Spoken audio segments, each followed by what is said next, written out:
lá naquele tópico contrato pedagógico.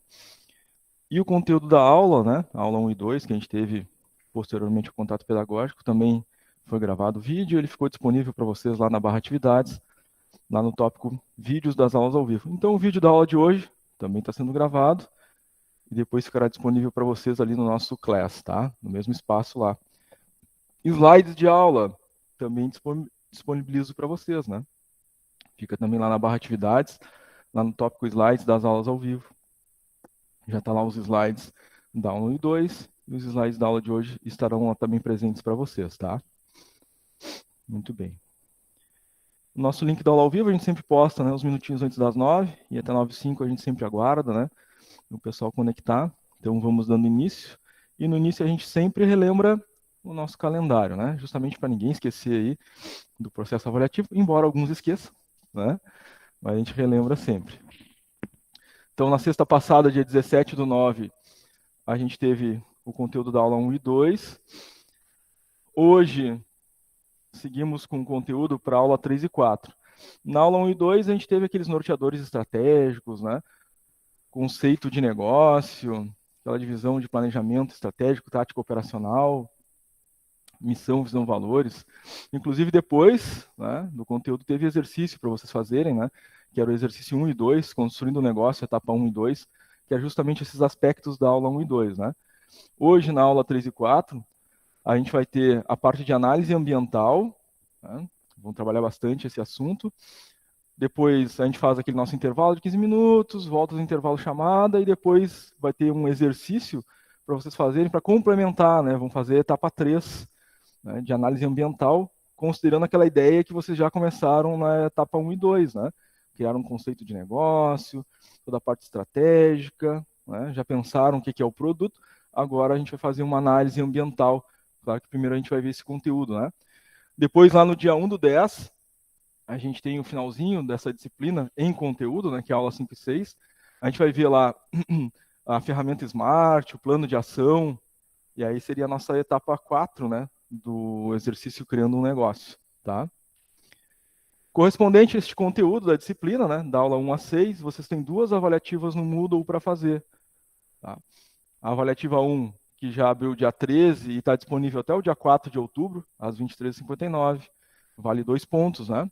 E é no Moodle, naquele endereço conhecido, ead.qi.edu.br, né? Acesse a disciplina de planejamento estratégico e está lá as avaliativas. A segunda avaliativa já abriu dia 20 e fica disponível até o dia 11, né? Valendo também 2 pontos, então são 4 pontos na N1 das 2 avaliativas lá no Moodle, né? ead.qi.edu.br. No dia 8/10, nós vamos fazer uma revisão final desse conteúdo todo. Então tem uma aula, né? Vai até um intervalo ali revisando todo o conteúdo, depois intervalo chamada e exercícios de revisão para nos prepararmos para a prova, né? Lá da última sexta-feira, tá? Mas para fechar as notas aí da N1, nós temos ainda o trabalho disciplinar, né? Entrega no Classroom até dia 9/10, conforme a gente viu lá no contrato pedagógico, né? Lá naquele espaço do Classroom. A gente abriu, postou o trabalho, a gente clicou lá no arquivo do trabalho, mostramos como editar, né? Fazer entrega e envio do trabalho. Vale 6 pontos. Quem não lembra, né? Assiste de novo ali o contrato pedagógico. Né? Quem não participou da primeira aula, ou caiu a conexão no meio do contrato pedagógico, não lembra muito bem, rever o arquivo que está gravado e disponível no Class, tá? Fechou os 10 pontos da N1, então, né? 4 pontos das avaliativas, mais 6 do trabalho.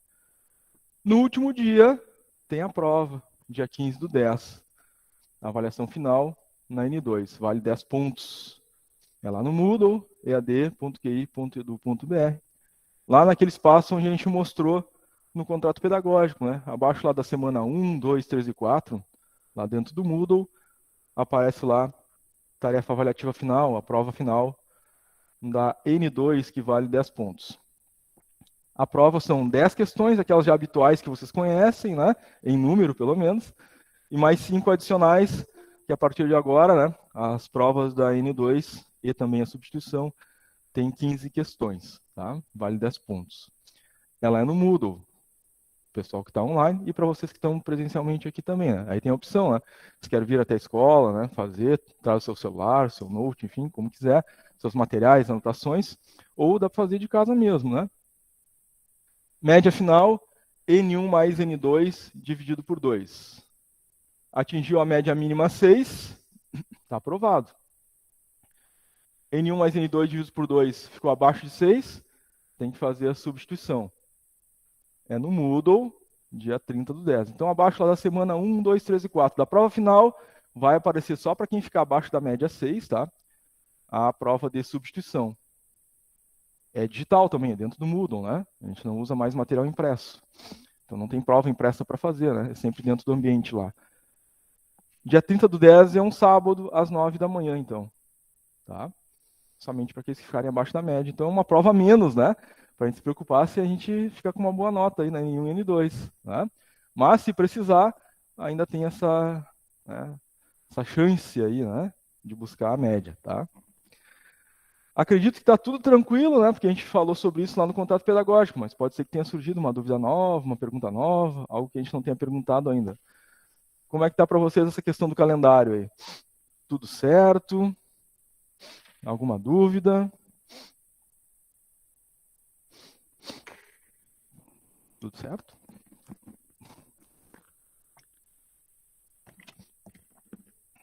Muito bem. Está tudo tranquilo para vocês? Vamos adiante. Então, análise ambiental, né? Nosso tema, nosso assunto de hoje. Análise ambiental, então, ela tem como foco principal, ela parte, né, da ideia da matriz SWOT. Uma ferramenta relativamente conhecida na área da administração. Matriz SWOT, ou também, né, conhecida como matriz FOFA, por causa das siglas, né? SWOT são palavras em inglês, né, que dão as siglas SWOT. Em português, então, fica FOFA, né? São as fraquezas, ameaças, forças e as oportunidades. Então, uma análise de 4 fatores, alguns fatores internos e outros externos, né? Então, a análise SWOT, ela avalia esses cenários, tá? Tanto interno quanto externo da organização, a fim de ter a melhor visão para tomar as decisões, né, dos rumos a seguir. Visto que, em relação ao planejamento estratégico, pensando num negócio, nós pensamos lá no conceito, né, no propósito do negócio. Depois a gente pensou a respeito, né, de como esse propósito atende o cliente, né, qual o produto, enfim, atenderia esse cliente, qual é a missão, visão, valores da empresa, que dão aqueles norteadores básicos para a empresa existir, né, sua fundamentação. Claro que aí, a partir disso, a empresa, para funcionar ou dar início, um start, né, na sua realidade existencial, ela precisa entender o meio onde ela está inserida. Para isso, uma análise ambiental. Então, eu preciso me entender, olhar para dentro, que é a análise interna, né? Saber quem eu sou, porque existo, mas também saber no que eu sou bom e no que eu sou menos bom, né? As fraquezas. Porque naquilo que eu sou bom, né, eu preciso conhecer para manter. Porque se eu não conheço, eu não consigo manter aquilo que eu não conheço. Né?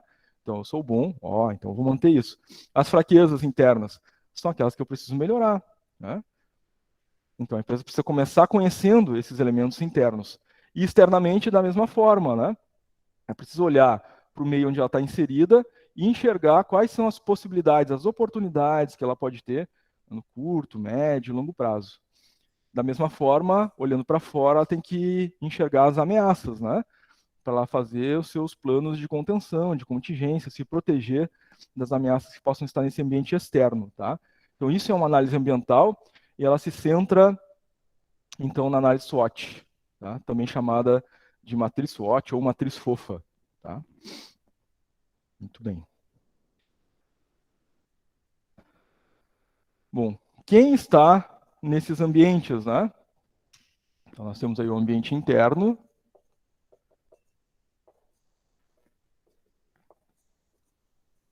e nós temos o ambiente externo.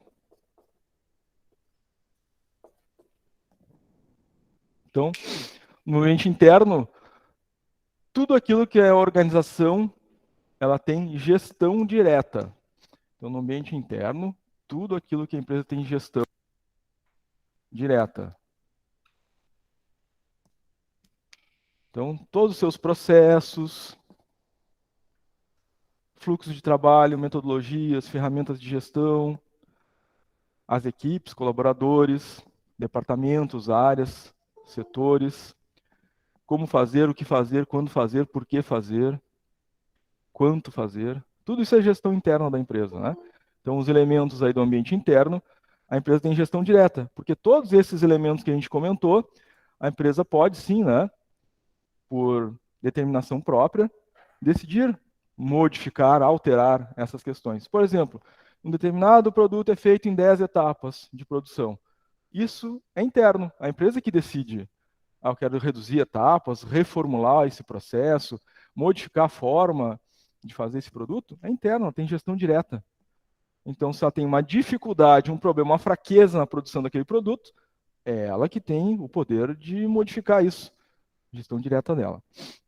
No ambiente externo, já é um pouquinho diferente essa situação, né? A empresa não tem gestão direta.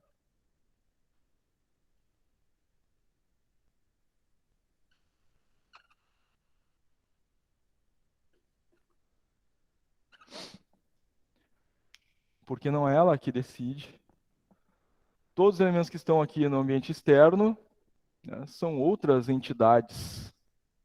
São entidades regulamentadoras, como Anvisa, ANEEL, Anatel, elas regulam setores da economia. E as empresas que atuam dentro de setores precisam se submeter a essa regulamentação. A Anvisa, que é muito falada hoje em dia, né, ela regula tudo que se refere, né, à área médica. Até a produção de equipamentos médicos tem regulamentação da Anvisa. Né? Então, equipamentos, medicamentos, forma de atuação dos profissionais da saúde, como uma clínica, um hospital deve, né, gerir seus processos. Está lá, tem regulamentação da Anvisa.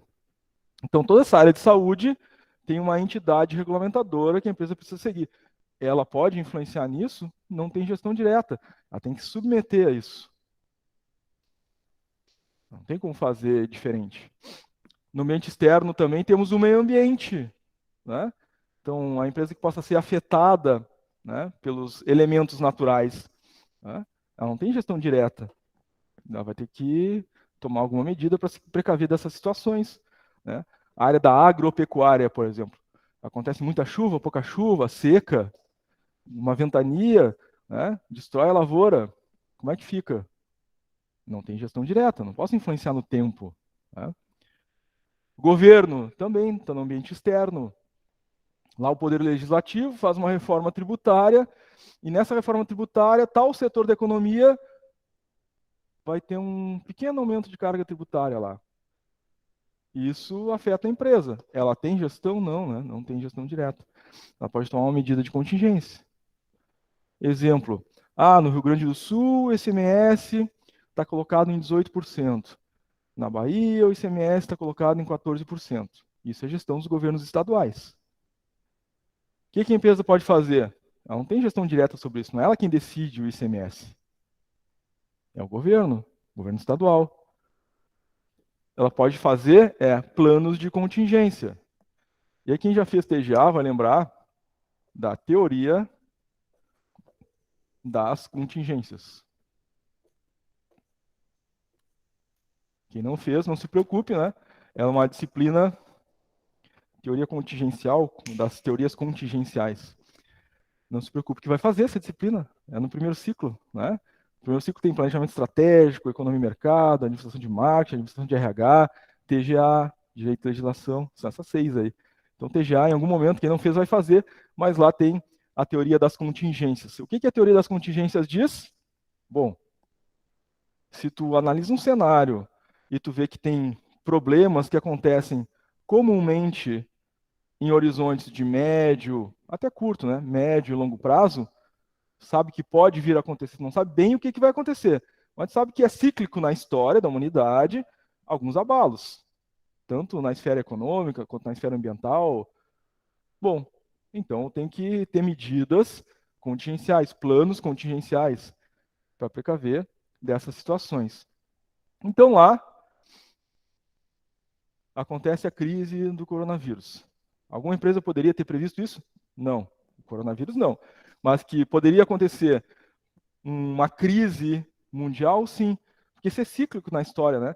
Através dos milênios, séculos e séculos, sempre houveram crises na humanidade, envolvendo saúde, guerra, economia, sempre houve. Bom, as empresas ou os países que fazem planos de contingência têm reservas para situações de emergência. Então, aquelas empresas que tinham algum tipo de reserva para situações de problema futuro, navegaram muito bem nessas águas turbulentas. Né? Então, veio a ventania, veio a turbulência e lá o naviozinho dela continuou navegando. Agora, aquelas que não tinham plano de contingência, não tinham reservas para situações de abalo, independente da que fosse, essas afundaram o seu barquinho, né? Não continuou navegando, né? Faliu, não tinha plano de contingência. A teoria das contingências diz assim, se vai dar problema, é quase a lei de Murphy, né? Se vai dar problema, vai cair na nossa empresa aqui esse problema, vai aparecer. Então a gente tem que não imaginar que, pode ser que não aconteça, então a gente não precisa. Não. Se pode acontecer, vai acontecer, então eu faço o plano. E se não acontecer? Tanto melhor. Sobrou aquela reserva, não aconteceu o problema, o que eu faço com aquela reserva? Investe, né? Põe no marketing da empresa, na linha de produção, né? Mas eu fiz um plano de contingência. Porque se acontece o problema, eu tenho a reserva. Se não acontece, eu tenho um resultado positivo que eu posso reaplicar na própria organização. Né? Então, um plano de contingência ele é muito importante. Uma das teorias mais importantes da TGA, inclusive, né? Quem não fez TGA, a gente vai ver. Mas voltando para aquela ideia, né?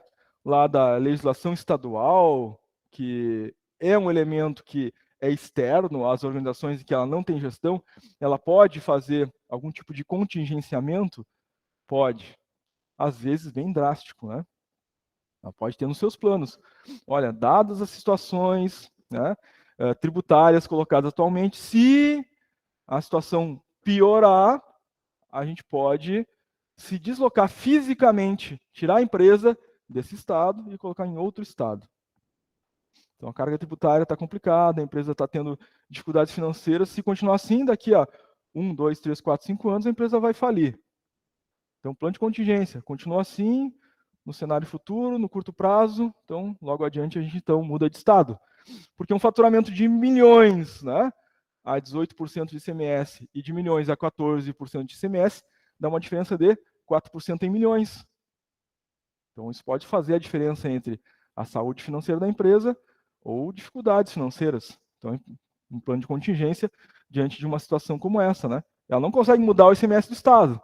Não vai convencer o governador lá abaixo o ICMS, porque senão as empresas vão quebrar. Não, né? A decisão que ela pode tomar, aquilo que ela tem em gestão direta é sair dali.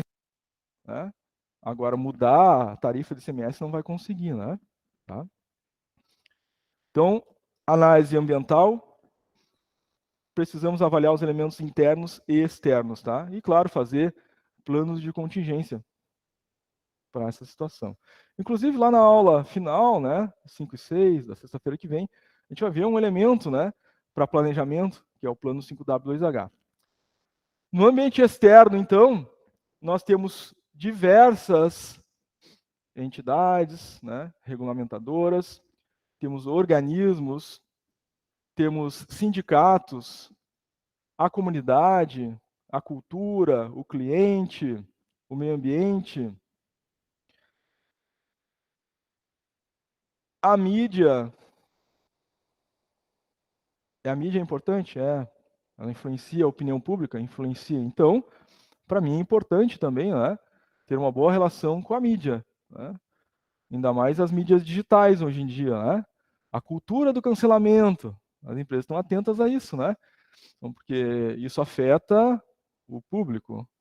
E se uma determinada mídia, seja mídia social ou mídia tradicional, resolve dizer que aquela empresa é ruim por causa de tal coisa, pode até não ser, mas se ela disser que é, Muita gente segue cegamente aquilo que está dito na mídia. Ah, fulano de tal é um mau empresário. E aí bate na mídia, é isso aí. Bom, destrói a empresa, né? Por interesses, enfim, quaisquer. Então, a mídia é uma coisa que a empresa não tem gestão direta. Ela pode ter suas mídias próprias, né? Demonstrar o seu ponto de vista, mas ela precisa ter uma boa relação, né? Com as mídias também, tá? Concorrentes, está no ambiente externo. Mas concorrentes, dá para ter algum tipo de plano de contingência, por exemplo? Eu não tenho como controlar, né? Se vai entrar um novo concorrente ou não, se o concorrente vai crescer mais do que eu. Não consigo fazer isso, né? Já que a gestão do concorrente é dele, não é minha, né? Eu não tenho gestão sobre isso. Mas eu posso tomar medidas, né? Que vão me proteger contra as situações de novos concorrentes. Melhorar os meus produtos, a minha qualidade, meu prazo de entrega. Então, são medidas contingenciais internas para me proteger de situações externas que eu não tenho gestão. Então, sim, embora nós não tenhamos gestão de nada que acontece externamente, sempre tem plano de contingência para tudo, tá? Mas agora, essa situação aí do dólar. A minha empresa compra matéria-prima de fora do país. E a empresa não tem gestão sobre o câmbio. Não tem mesmo, né? O que ela pode fazer? Bom, eu não tenho gestão direta sobre o câmbio, eu compro matéria-prima de fora, o dólar está 5,30, né? Quem fez economia e mercado vai lembrar desse exemplo. Aí, agora o dólar vai para R$7 numa situação hipotética. Bom, se eu tenho um contrato em dólar para pagar a matéria-prima do meu fornecedor que vai vencer daqui a 5 dias, e o dólar disparou de 5,30 para 7, eu tenho aí que pagar 1,60 a mais nesse contrato de milhões, né? Então, é um dinheiro considerável. A empresa tem que fazer um plano de contingência, ela não tem gestão sobre o câmbio. Ela pode fazer, quando o dólar está 5,30, ela vai lá e compra dólar. E aí pode subir à vontade, pode chegar a 8, 9, 10. E o dólar que ela comprou vai valorizar também. Ela vai pagar na mesma moeda, né, o montante do contrato. Então, embora haja as flutuações de mercado, ela se protegeu dessas flutuações, fez um plano de contingência, fez reservas em moeda internacional. Se a empresa tem espaço físico suficiente, reservas suficientes, ela pode fazer outra medida contingencial. Em vez de comprar a moeda, ela pode comprar a matéria-prima antecipadamente. Tenho capacidade para comprar matéria-prima para 3 meses. Comprar vários containers, vai vir um navio, né, de containers da minha matéria-prima, eu tenho espaço onde alocar isso. Então, eu compro a matéria-prima quando o dólar está barato, porque depois, quando subir, eu já tenho a matéria-prima, né, já está comprada, já está estocada. Planos contingenciais, tá? Para situações externas. Então, no ambiente externo, governo, que a gente não tem gestão direta, né, enquanto empresa. Claro que existe uma possibilidade, né, de influenciação que é do cidadão através do voto, mas a empresa não tem influência direta, né? Depois do governo estabelecido, ele que decide lá, né, os rumos que vai tomar para a economia, enfim. O próprio sistema financeiro, as instituições financeiras que decidem cobrar, né, tal ou tal taxa de juros, né? A questão do sistema financeiro nacional, né, a inflação, por exemplo, nada disso é controlado pela empresa, não tem gestão direta, mas ela é afetada por esses elementos. Então, ela tem que tomar também ações, medidas, pensar nesses cenários para dizer, olha, se acontecer tal coisa, é este caminho. A gente planejou, já sabe o que fazer. Não ser pego de surpresa. Sempre quando a empresa pega de surpresa, problemas acontecerão, né? Ela vai ter ou mais custo, mais gasto, ou mais endividamento, né? Sindicatos, tá? Depois da legislação trabalhista alterada lá em 17, um pouco da força aí dos sindicatos sobre as empresas diminuiu, né? Mas ainda assim existe, né, essa relação sindical e as empresas precisam atender elementos regulamentares exigidos aí nas negociações sindicais, sobretudo nas convenções coletivas, né, que estão presentes, são vigentes. Então, a empresa não decide sozinha, né, ela tem uma relação aí com o sindicato e relação com os trabalhadores através dos sindicatos. A própria comunidade, a sociedade, porque a sociedade muda. culturalmente, a sua forma de ser, pensar, agir, seus gostos, né? As ideias sobre as coisas mudam, né? E a empresa deve acompanhar a mudança desse pensamento, porque a empresa ali, de fato, existe no seu propósito, a sua finalidade é atender a necessidades, expectativas, resolver problemas dos seus clientes, né? Então, o propósito está envolvido nisso, né? Com o que ela vai resolver isso? Com o produto que ela faz. Então, ela vai atender expectativas, necessidades, problemas. Esse é o meu propósito, através de um produto, né? Mas, para isso, eu tenho que entender essa comunidade, né? Essa sociedade. Então, num determinado momento histórico ou contextual de uma sociedade, algumas coisas eram importantes. Então, alguns produtos, serviços eram válidos, que já não são mais hoje, porque houve alteração da forma de ser, agir, pensar, né? Então, antigamente, né, as pessoas já usavam chapéu. Hoje em dia, ninguém usa chapéu. Poucas pessoas, talvez os tiozinhos ali, né, na Praça da Matriz ali, né, jogando xadrez e tal, né? Mas hoje em dia, né, nem homens nem mulheres usam mais chapéu. Mas século XX, né, século XXI não usa mais. No século XX ainda usava, lá no início do século XX, né? Os consumidores, o mercado, fornecedores, concorrentes. São 3, 4 elementos aí fundamentais, né? Relação direta da empresa constante, né? Fornecedores, então, né, estão na porta de entrada da empresa. Uma empresa é um sistema aberto, né? Mais uma coisa lá da TGA. Lá na TGA a gente tem a teoria de sistemas. Inclusive, essa disciplina, tá, gente, a TGA, ela é uma disciplina base de todo o eixo de gestão de negócios, né? Para qualquer curso da área de gestão de negócios, TGA é uma disciplina base, né? Todas as teorias estão ali, né? Que fundamentaram a existência, né, da moderna administração. Então, pelo menos se a gente não leu, né, ou não teve oportunidade ainda de ter contato com aquele livro conhecido do Chiavenato, né? Introdução à Teoria Geral da Administração, de Alberto Chiavenato, né? Procurem. Tem disponível também na biblioteca virtual, né, da escola. Esse livro é fundamental para entender tudo, né? Tipo assim, entendi como funciona o universo, né? Li Stephen Hawking. Entendi como funciona o eixo de gestão de negócio. Li o livrinho do Chiavenato lá, tem uma boa dimensão de tudo, tá? E lá ele trabalha a teoria dos sistemas. Uma organização é um sistema aberto. Então, vou colocar o símbolo básico aí do sistema aberto.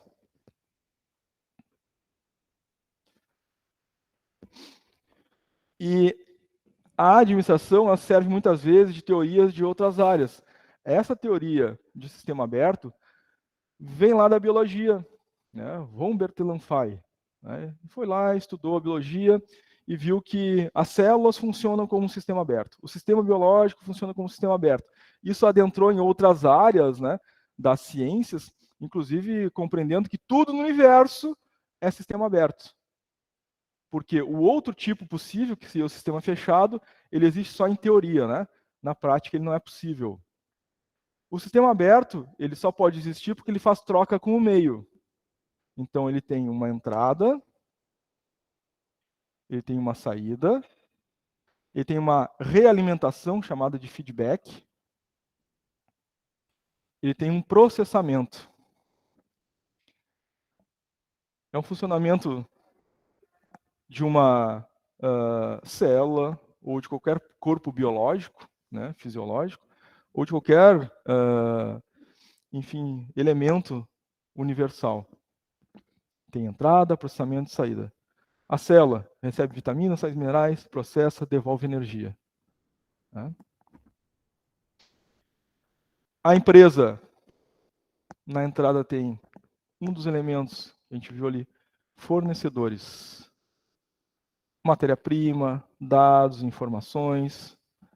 Processa, transforma essa matéria-prima e devolve para o meio, na saída, um produto ou um serviço. Com o objetivo claro, né? De ofertar bens, serviços que atendam às expectativas, necessidades dos clientes. Então, Miller e Rice, né, pegaram essa ideia do von Bellingshausen lá da biologia e transpuseram para a administração. Na administração, tudo é sistema aberto, assim como nas outras ciências, né, tudo funciona como sistema aberto. Porque a outra teoria, que é a teoria do sistema fechado, ela não é possível na prática, no mundo objetivo, né? Ela funciona só na teoria. Por quê? O sistema fechado não troca o meio, né? Então ele consome, ele é autofágico, ele consome a si mesmo. E aí vira nada. E o nada, como nada não existe, ele não pode fazer coisa alguma, né? Então é um negócio meio filosófico.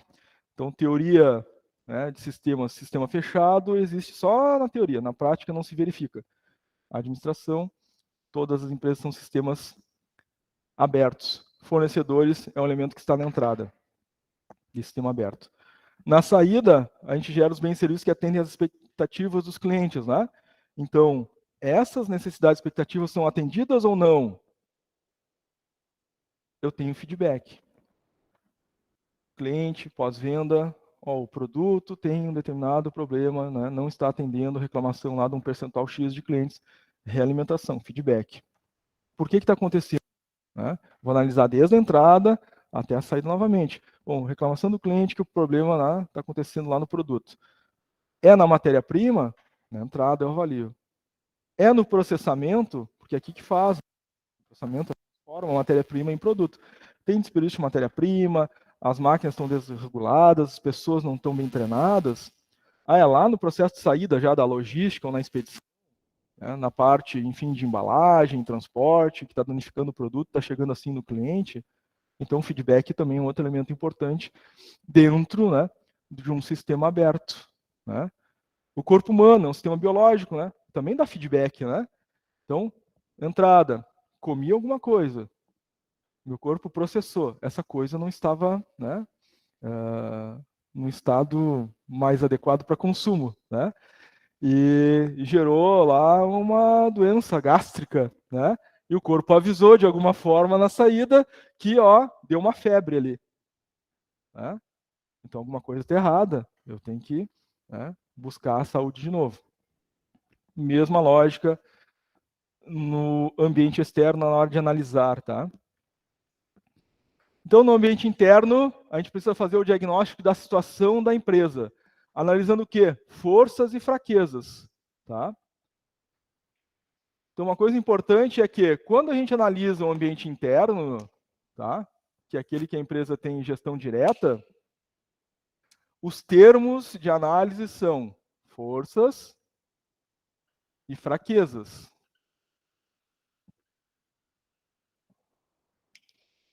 Então, estou olhando para dentro.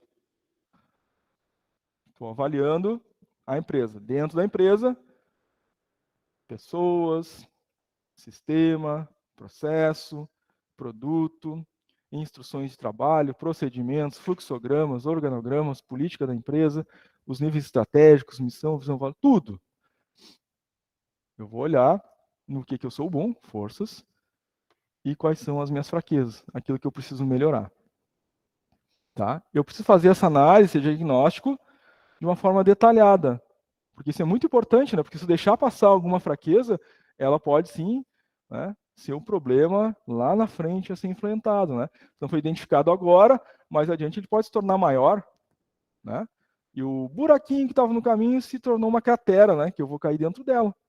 Então, o diagnóstico, tá? Feito numa análise, deve ser muito bem detalhado e não deve ser apressado. Ah, não, é hoje a reunião, hoje tem que fazer tudo hoje e depois daqui a gente já vai fazer o plano de ação. Não, talvez tenha que fazer, né, esse diagnóstico com mais tempo, né? Algumas reuniões durante um mês, 2, 3, né? Avaliando todos os processos, dependendo do tamanho da empresa, é claro, né? Empresas muito grandes vão levar bastante tempo para fazer análise, né? De todas as suas filiais, né? De todos os departamentos. Empresas menores, sim, né? Que aí vai ser um tempo bem mais reduzido, né? Mas tem que levar o tempo necessário, é isso que eu quero dizer. Né? Em questão de diagnóstico, não pode ser apressado. aquela consulta que a gente vai no médico, né? Senta na cadeira, eu tô com uma dor aqui, tá aqui, ó, Tilenol, tá, de tantas horas, vai. Tilenol, tá legal, vai passar a dor, né, que eu tô sentindo, mas qual é a origem do problema? Tem que fazer um diagnóstico, isso leva tempo. Eu tenho que pedir exames, né? Tem que esperar o paciente voltar com os exames para olhar o resultado dos exames, interpretar aquele resultado e indicar um tratamento, né, ou novos exames para chegar ao fundo da questão, né, o problema em si, né?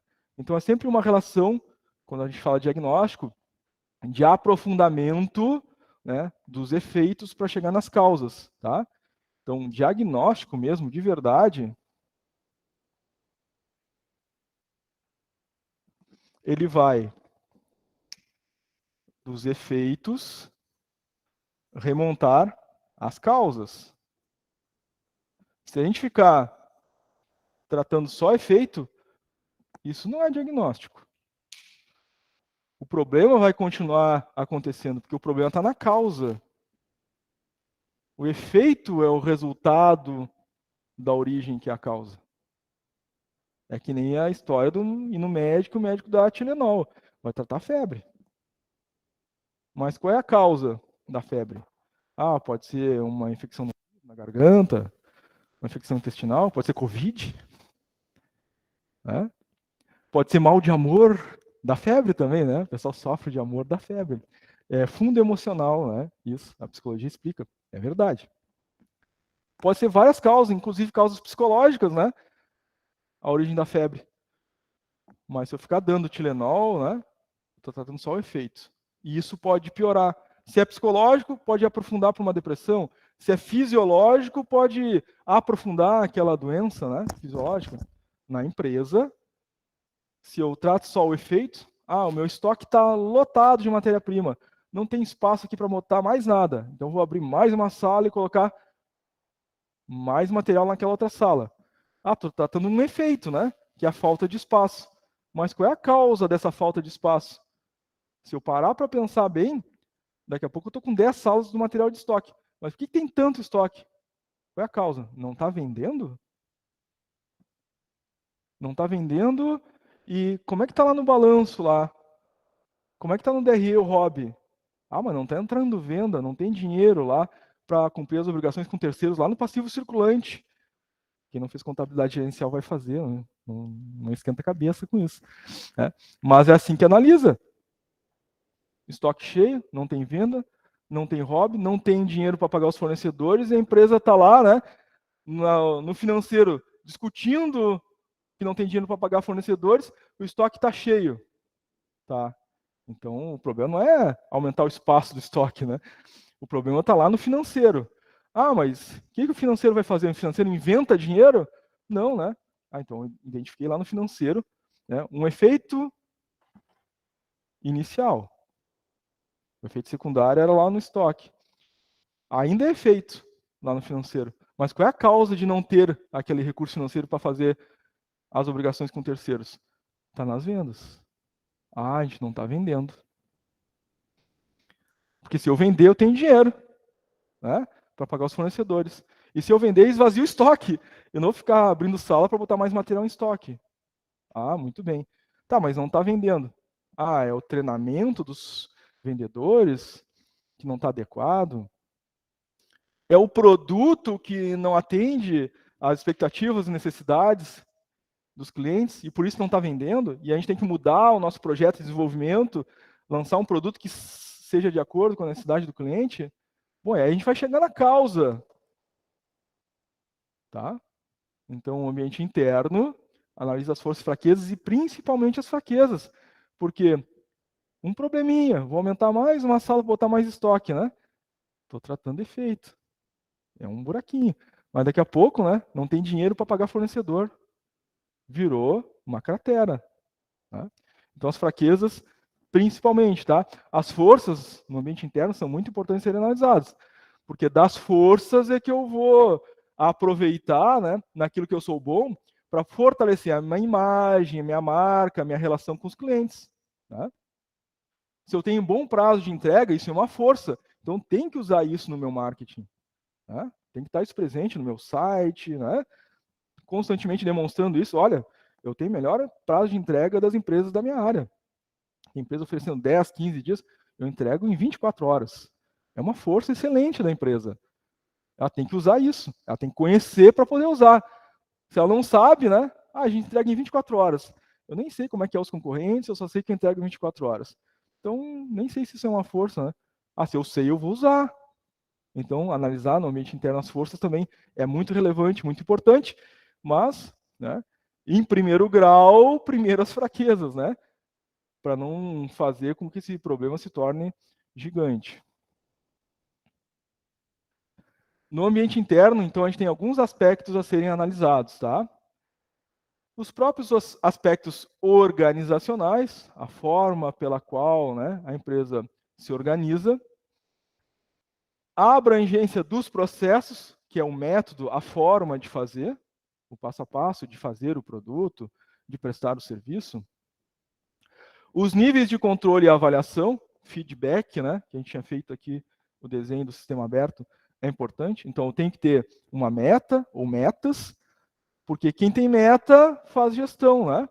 Eu tenho uma meta, não atingi um número, eu tenho que tomar uma decisão para corrigir aquele desvio. Se eu não tenho nenhum tipo de meta, eu não meço nada, eu não tenho nem como fazer gestão. Não sei se as vendas esse mês atingiu ou não atingiu, né? A meta. Não tinha meta. Então, vendeu 100, é a mesma coisa. Agora, se eu tenho meta, a meta é venda 95%, né? E eu atingi lá 90%, opa, tem um desvio de 5%. Então, a gente tem que fazer um plano de ação para corrigir essa diferença de 5%. Então, estou fazendo gestão. Agora, quem não mede, não faz gestão, né? Só vai sendo levado, né? Se tem vento, o barco anda. Se não tem vento, ele fica parado.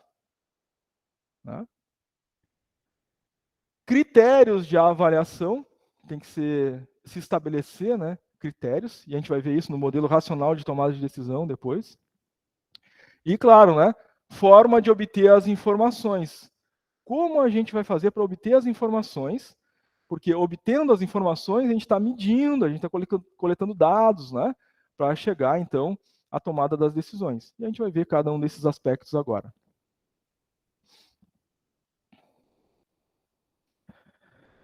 Quanto às funções macro, né? As funções macro da empresa são os seus departamentos. Lembram lá da aula da semana passada que a gente tinha aquela divisão, né? Planejamento estratégico, planejamento tático e planejamento operacional. E entre eles, tá? Estratégico, o tático e o operacional. Entre eles, o tático tinha uma função importantíssima, né? Que é o elo de ligação, o meio, né? Ele é o tradutor, por analogia, né? Ele é tradutor dos conceitos do nível estratégico, porque o nível estratégico é conceitual, né? Estabelece diretrizes, políticas, norteadores, né? Ele traduz esses conceitos para o meio operacional, que é um meio de ação, né? Então ele é o tradutor, ele é o elo de ligação entre o estratégico e o operacional. E é no nível tático que nós temos as funções macro. É ali que está o departamento de marketing, vendas, RH, logística e assim por diante. É dali que se estabelecem, então, os elementos que traduzem na prática o que as pessoas vão fazer, como vão fazer. Porque ali é que nós temos, no tático, né, na função macro, nós temos os métodos, as ferramentas e os processos definidos, tá? Em nível tático. Então, em nível tático é que onde nós temos lá, né, a equipe de gestão, né, gerentes, supervisores, que vão então determinar o método de trabalho, vão determinar quais são as ferramentas a serem utilizadas para realizar aquele trabalho, né? Vão determinar como esse processo acontece. Ou seja, estão traduzindo, né, para o meio de ação, o nível operacional, aquelas ideias conceituais lá do nível estratégico, né? A nossa missão é isso, visão é isso, valores, né? O nosso propósito enquanto empresa é tal coisa. E no nível tático, eles compreendem essa toda, né?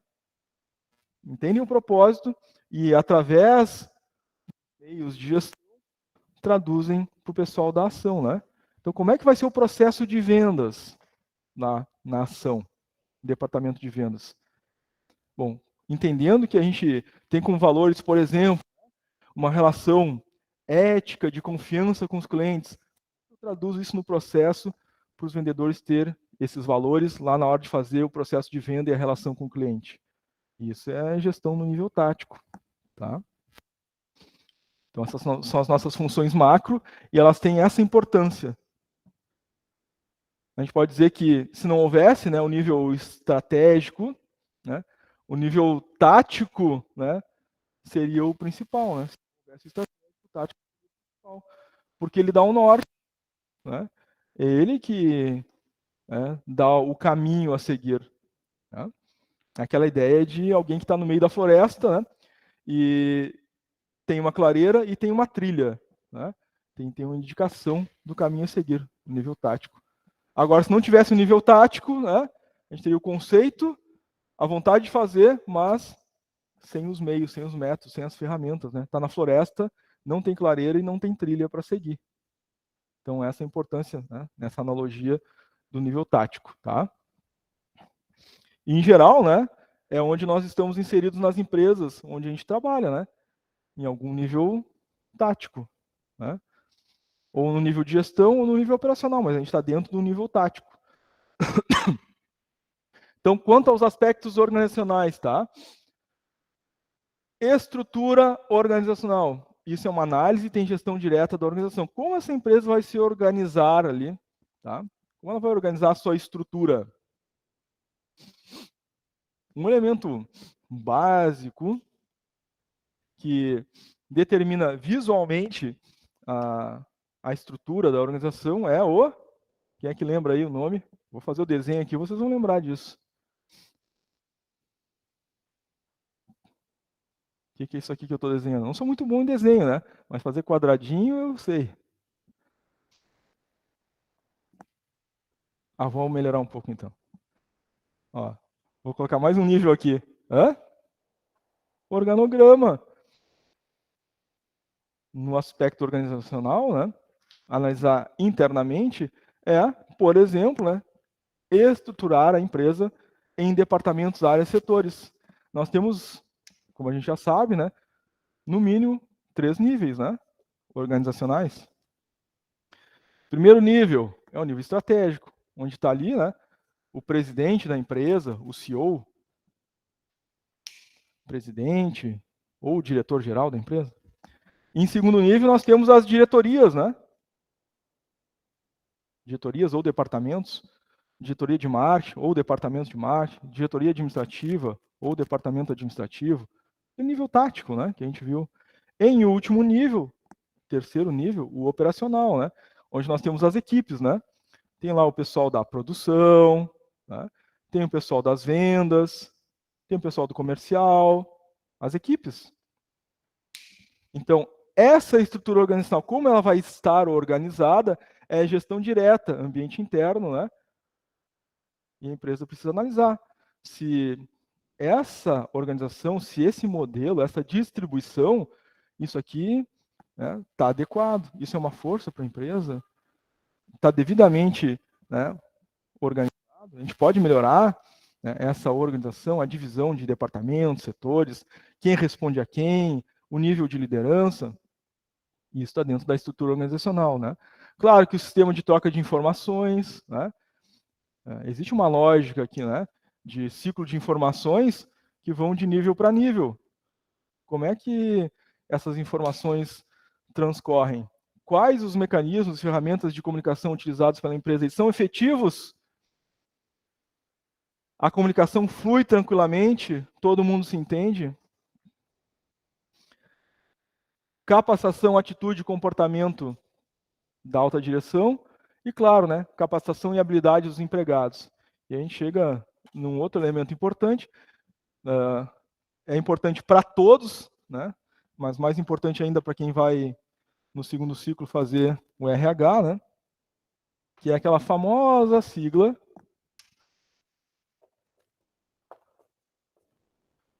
chá. É bom, né? Chá é bom, né?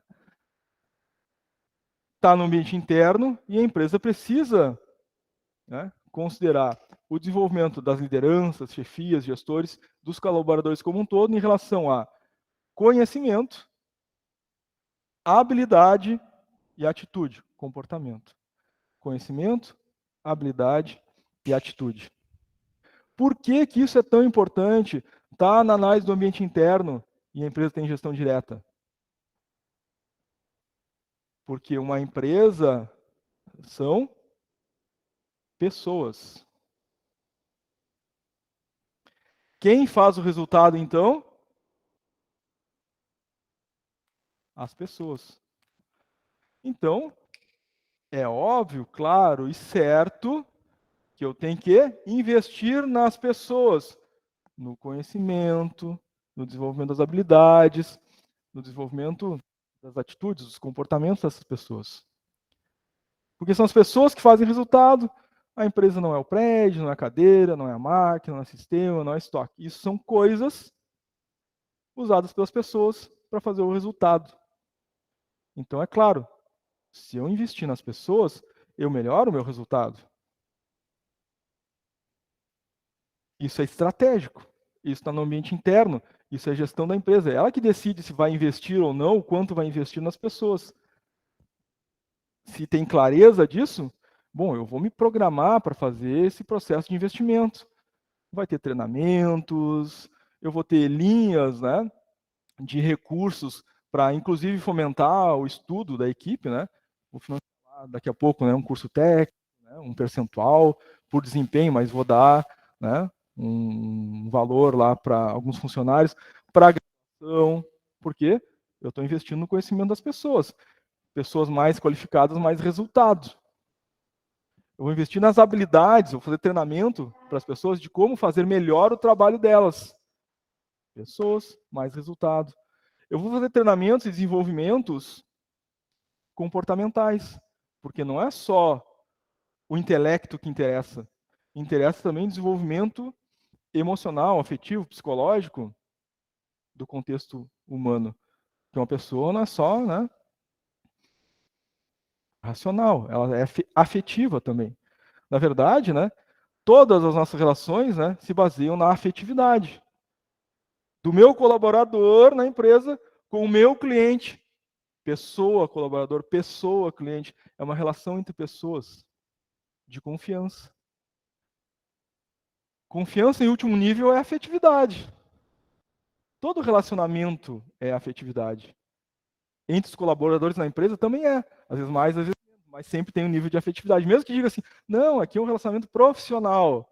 É afetividade, a gente tem mais aproximação, menos aproximação, gosta mais de conversar com um do que com o outro, né? Se sente mais bem com um do que com o outro. É relação afetiva. Mesmo que no discurso a gente diga, é uma relação profissional. Né? A gente gosta das pessoas, as pessoas gostam da gente, uma relação afetiva. Com o cliente é a mesma coisa, então se eu invisto nas pessoas da minha empresa para conviver com as pessoas clientes dessa empresa, eu estou investindo na relação. Então tem que investir na parte comportamental também. Então não adianta só investir em intelecto, conhecimento e habilidade, se eu não investir no desenvolvimento comportamental das pessoas. A gente precisa fazer isso. Né? Porque, veja um exemplo, né? Muito intelecto.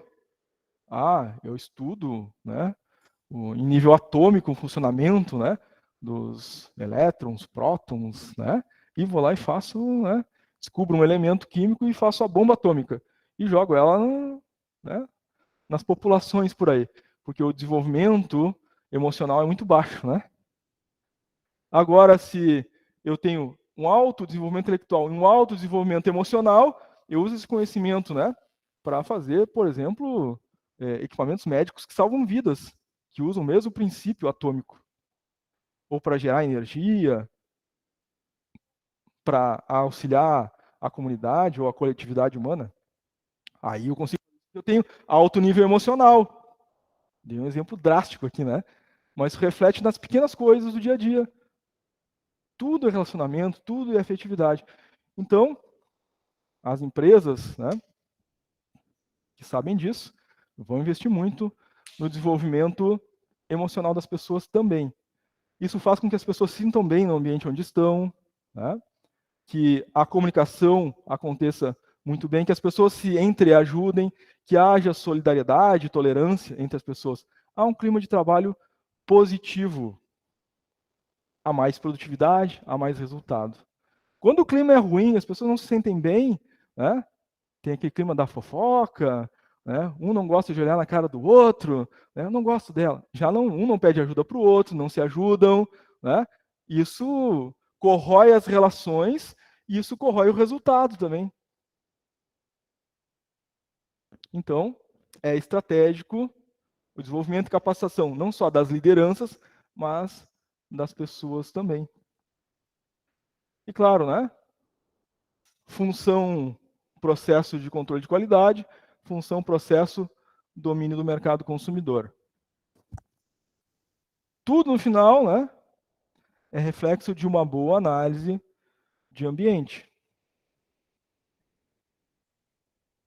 Claro que a gente precisa ter uma gestão participativa, claro que a gente precisa ter uma liderança democrática que compreenda, né, essas relações.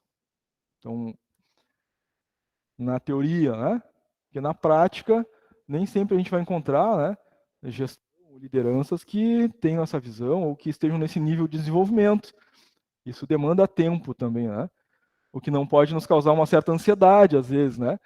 A gente, eu gostaria que fosse tudo lindo e perfeito. Não é. Quem é que vai fazer essa transformação?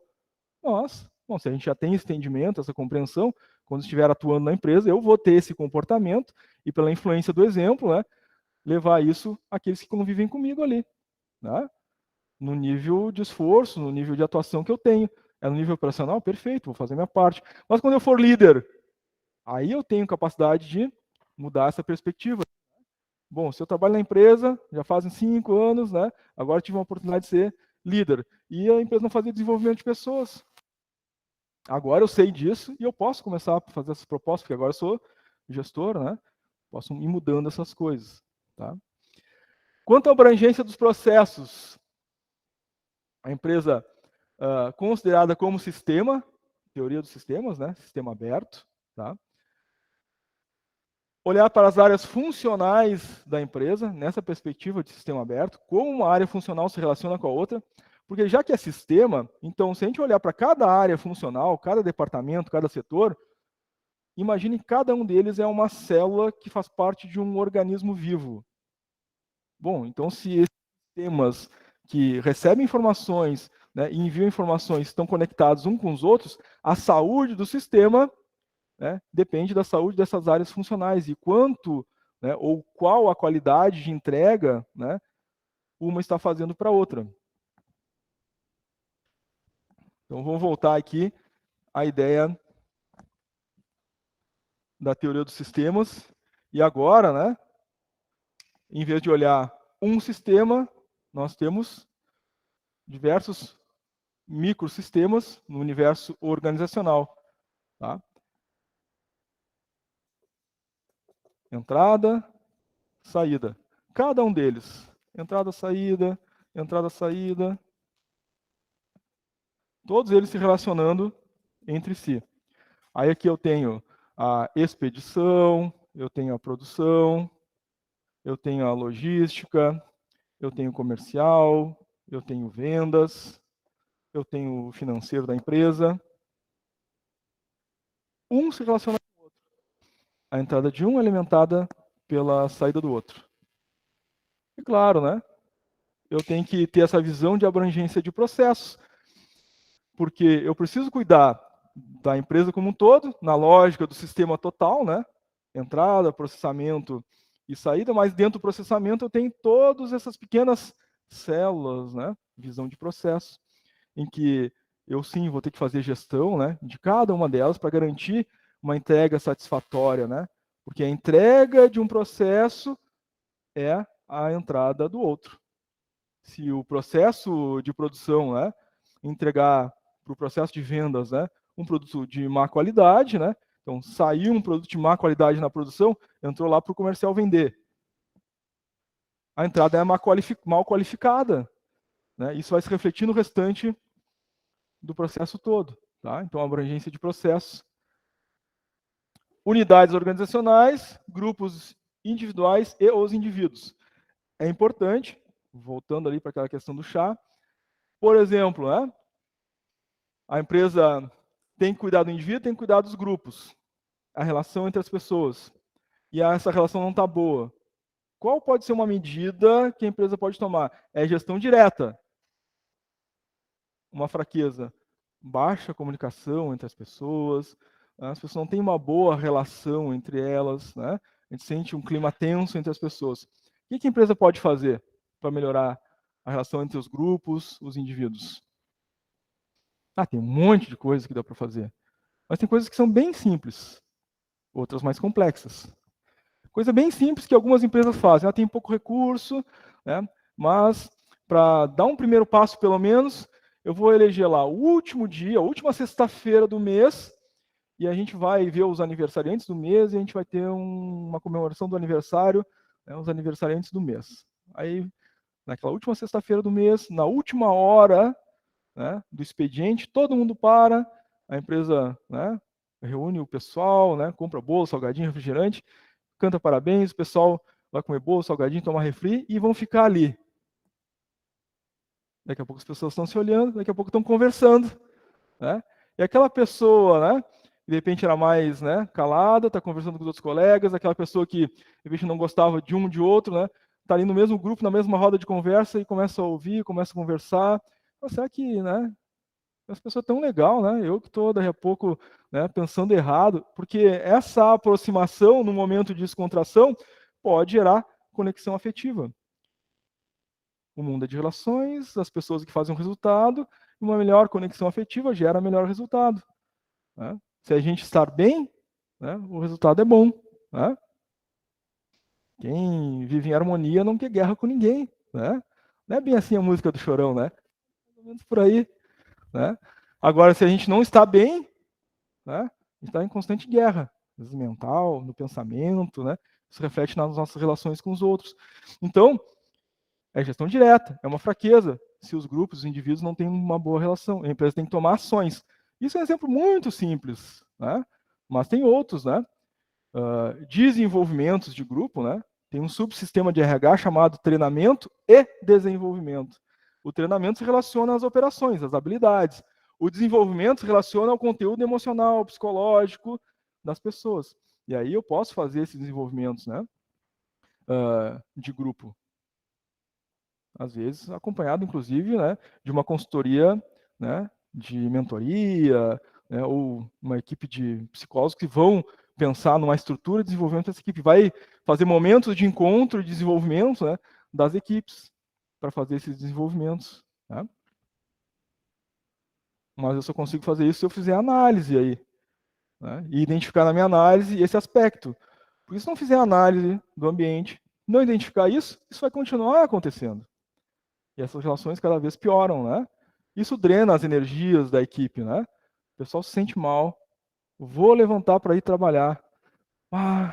Seria tão bom ficar em casa, né? Não ter que ir lá, né? Ver aquelas pessoas, né? Porque ela não se sente bem naquele lugar. Tem um problema de relação ali.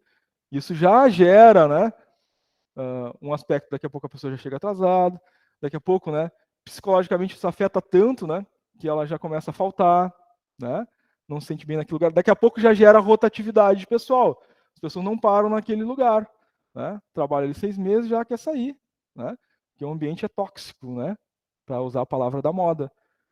Então temos um reflexo danoso, aí, inclusive financeiramente para a empresa em relação a isso, né? As pessoas não se sentem bem, saem. Tem o custo de contratar, tem o custo demissional, tem o custo, né, relacionado a esse entrada e sair de pessoas, porque, né, as pessoas nunca têm uma experiência dentro da empresa e um conhecimento mais aprofundado da empresa. Né? Então, se eu tenho uma equipe de vendedores que a cada 6 meses muda, é quando a pessoa está aprendendo a trabalhar com um produto, né, e acessar o cliente de forma adequada, ele já está querendo sair, porque não aguenta mais ficar ali. Porque eu não cuidei da cultura, do clima organizacional, não fiz esse desenvolvimento, né, com as pessoas. Mas só consegue isso quem faz a análise do ambiente. Quem não faz não vai conseguir. Né?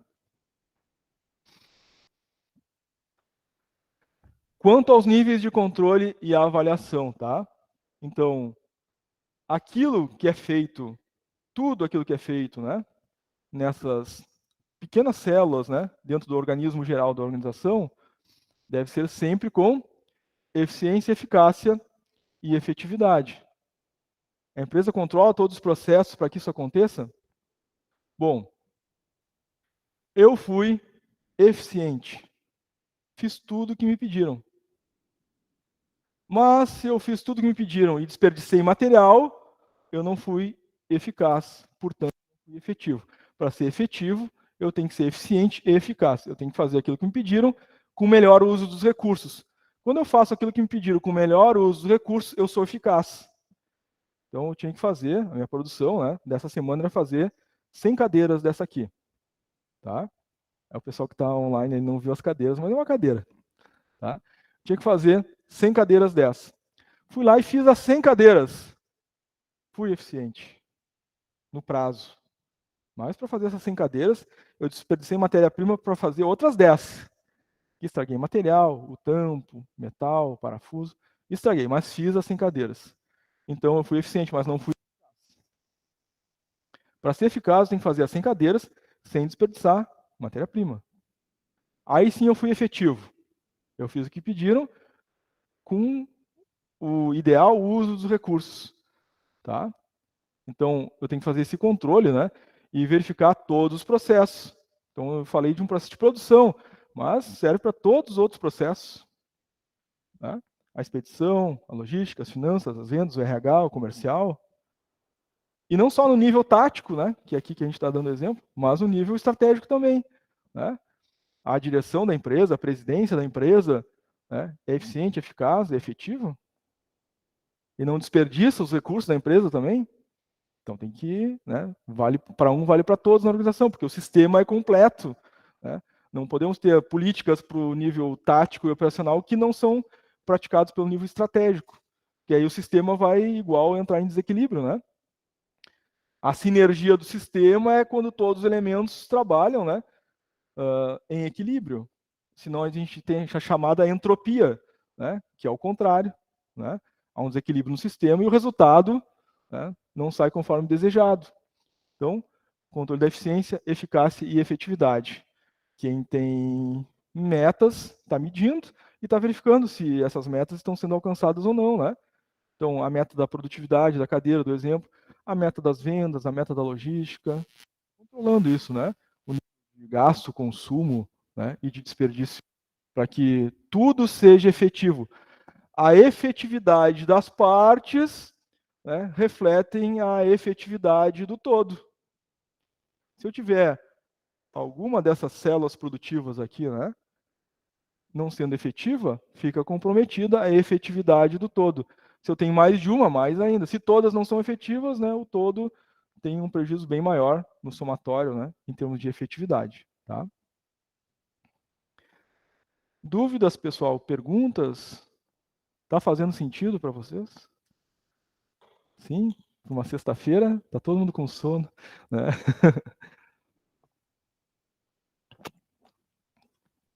Pessoal que está online, está tranquilo? Alguma pergunta?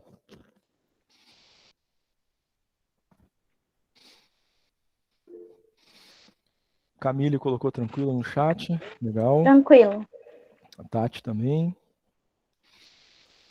Jorge, tudo certo.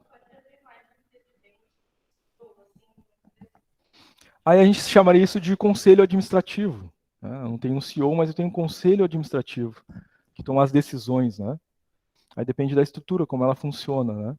Então, se eu tenho um CEO, eu não vou ter, né, necessariamente o conselho. Né? Eu posso ter um conselho consultivo, que aí eu tenho CEO, e esse conselho consultivo, então, ele presta assessoria ao CEO da empresa.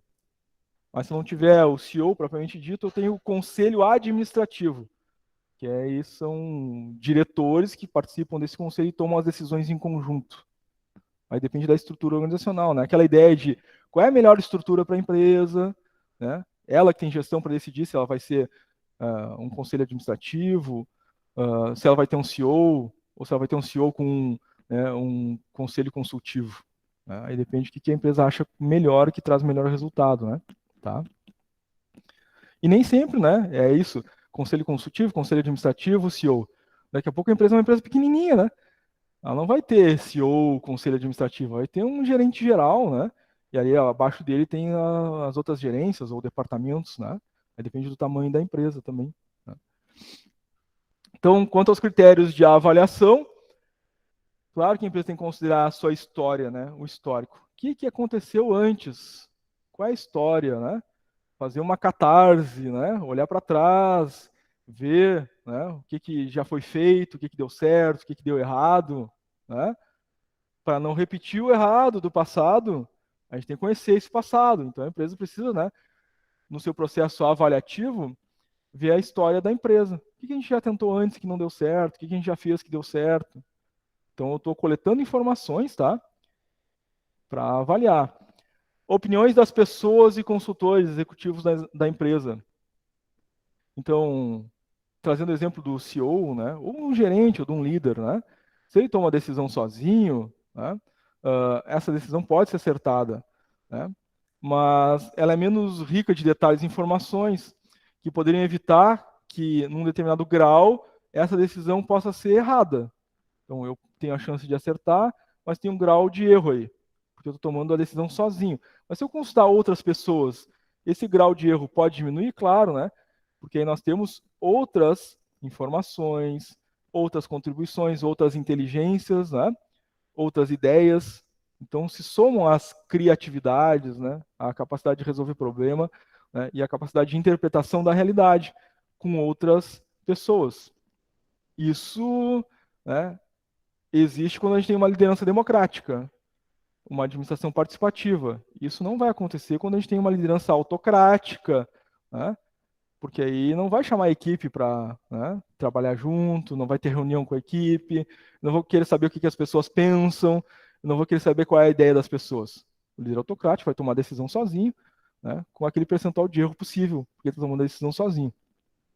Mas se eu quero minimizar o erro, se eu quero motivar a equipe, se eu quero melhorar o resultado, e a verdade é que, né, o mundo é de relações, no campo profissional não é diferente. Então, se eu chamo a equipe para participar, as pessoas não vão se sentir mais valorizadas. Se eu ouço as pessoas, né, elas também não vão se sentir mais motivadas.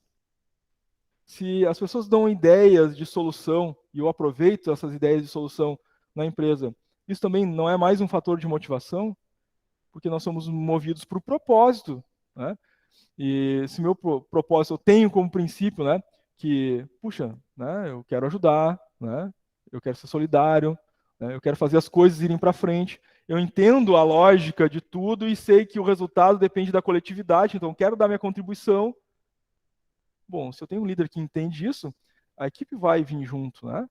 Eu vou me reunir com as pessoas, vou ouvir, as pessoas são inovadoras, têm capacidade de solução de problemas, né? São criativas, né? E daqui a pouco dali, né, eu consigo verificar valores, eu consigo verificar possibilidades para diferentes pessoas dentro da equipe, né, que podem surgir ao longo do tempo na empresa. Agora, se eu não conheço as pessoas, né, como é que eu vou saber quando surgiu uma oportunidade, né? Quem da equipe eu posso aproveitar para aquela oportunidade que surgiu? Aí eu vou fazer tudo num processo seletivo externo, né? Nem olho para, porque eu não conheço as pessoas, não sei a capacidade delas. Então, vejam que tudo está conectado, né? E claro, a análise da literatura também, né? Então, eu vou conhecer a história da empresa, eu vou participar as pessoas e conhecimento, né? Eu vou buscar, né, sobre aquele assunto, sobre aquele tema. Ah, a empresa está lá dentro, né, da área financeira da empresa com um problema lá, em determinadas contas, dentro da contabilidade, né? Embora tenha profissionais lá preparados, né, esses profissionais têm que buscar, né, o que tem, né, de soluções surgindo dentro dessa área do conhecimento. Então, tem que buscar literatura a respeito também. Tá? Então, pelo menos eu tenho 3 fontes, né? Aí, no mínimo, né? Eu tenho as decisões anteriores, o histórico da empresa, aquilo que já foi feito de certo e errado. Eu tenho a contribuição de todos, das pessoas. Eu falei aqui da contribuição da equipe, mas em termos de pessoas, né, a gente pode considerar também a contribuição dos clientes, aquele feedback do cliente, né? Porque eu tenho o pensamento da liderança, o pensamento da equipe, o pensamento do cliente para tomar decisões. E o conhecimento, né? Então, pelo menos eu tenho 3 bases aí, né, para fazer avaliações, tá? Quanto à obtenção de informações, como a gente busca essas informações? Então, a observação pessoal, em termos de ciência, né? Muito da ciência se obtém através de observação direta, que é a observação pessoal, né? Ela dá o start, dá o início, né? Para a busca de fatos, dados. Então, eu observo um fenômeno e analiso esse fenômeno. A partir dele, eu estabeleço leis e se cria uma ciência a respeito daquilo que foi inicialmente observado. Né? Não foi assim com Sir Isaac Newton? Teoricamente, a história diz, né, que estava sentado lá, né, caiu uma maçã na cabeça, ó, gravidade, pronto, né? Observação direta, né? Simplificando a história, né? Né, tem uma força, e aí foi analisar essa força, a força está presente na universalidade, aí se criou ali uma lei e toda uma ciência a respeito, né, da questão da gravidade, né? Até chegar, né, às teorias mais complexas aí do universo. Mas, por observação, conversas pessoais, entrevista, né? Conversar com as pessoas, né? Eu tenho um problema lá no processo do comercial, né? Se eu for lá conversar com as pessoas que trabalham no comercial, eu não tenho informações importantes, relevantes ali, do que, né, ficar pensando o que pode ser, e aí, teoricamente, eu proponho uma solução. Mas eu nem conversei com as pessoas que trabalham naquela área. Então, tem que saber qual é a dor, né, de ser e trabalhar naquele departamento, né?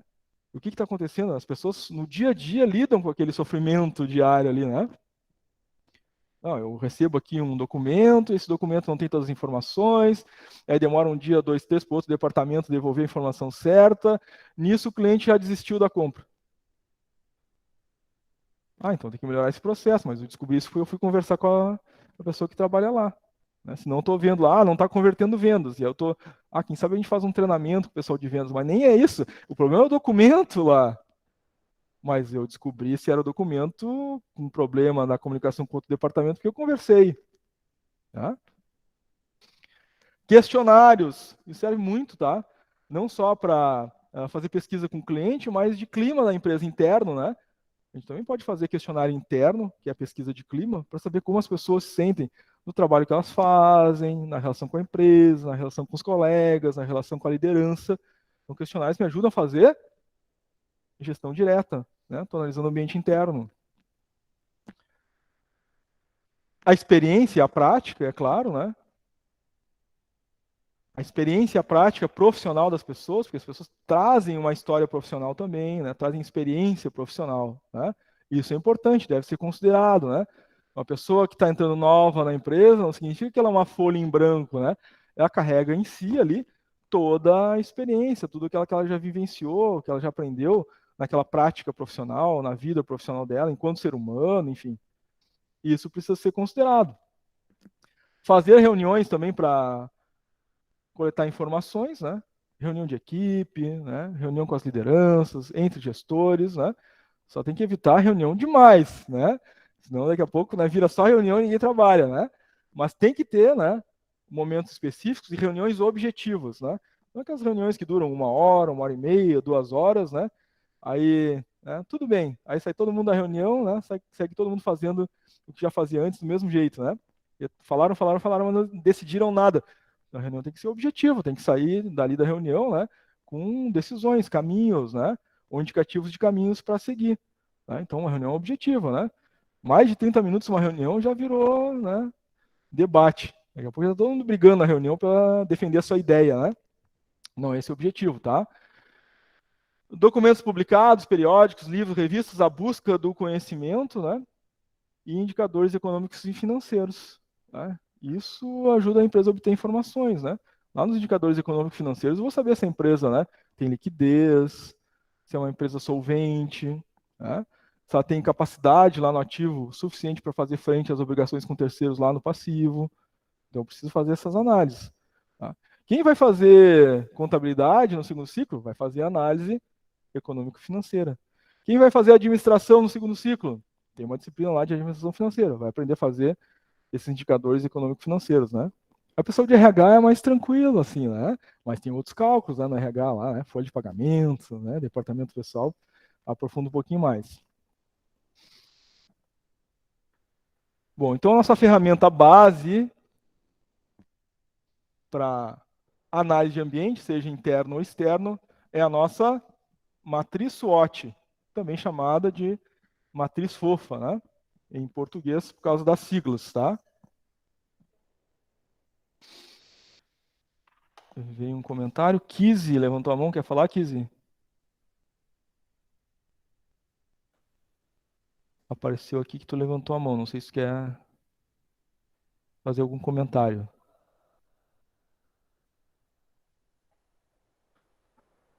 Não sei se tu tá tentando falar, Kizzy, teu microfone está fechado.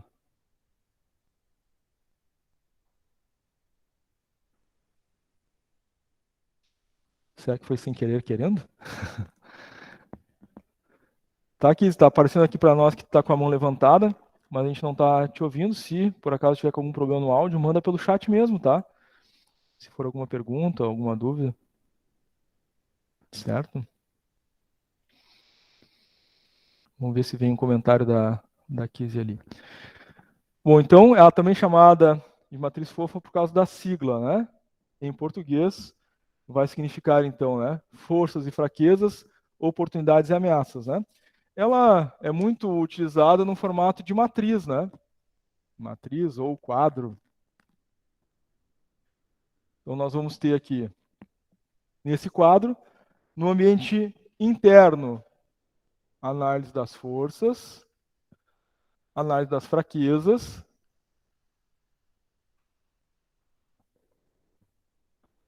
das oportunidades. Estou olhando ali, mas não vem nenhum chat, né? E das ameaças. Então, forças e fraquezas aqui são elementos internos, né? Oportunidades e ameaças são externos. Então, ao fazer a análise da matriz SWOT, da matriz fofa, eu vou olhar para o ambiente interno da empresa e vou elencar as suas forças, tá? No mínimo 4 tópicos aqui, tá? Para o exercício que a gente vai fazer depois, tá?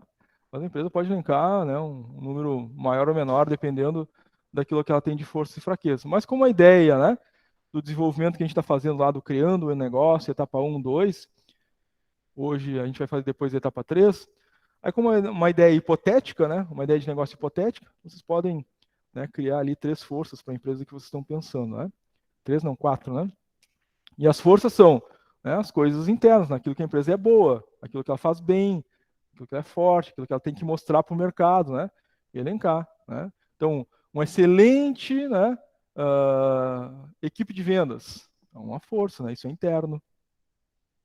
Elencar 4 fraquezas também, né? Então, o que, que tem interno que pode ser uma fraqueza? Ah, uh, um clima organizacional ruim, né? Refletindo lá aquela situação que as pessoas não se sentem bem, né? Não tem uma boa comunicação. Então, isso é uma fraqueza, isso é interno, um exemplo, tá? No ambiente externo, oportunidades. Então, no ambiente externo, né, se a empresa está neste momento, né, passando por um problema de crise e tal, né? Mas ela tem uma reserva financeira. A gente tem uma crise acontecendo no mundo, né? O coronavírus está baixa nas vendas, mas ela tem reserva financeira. Ela pode estar vendo oportunidades.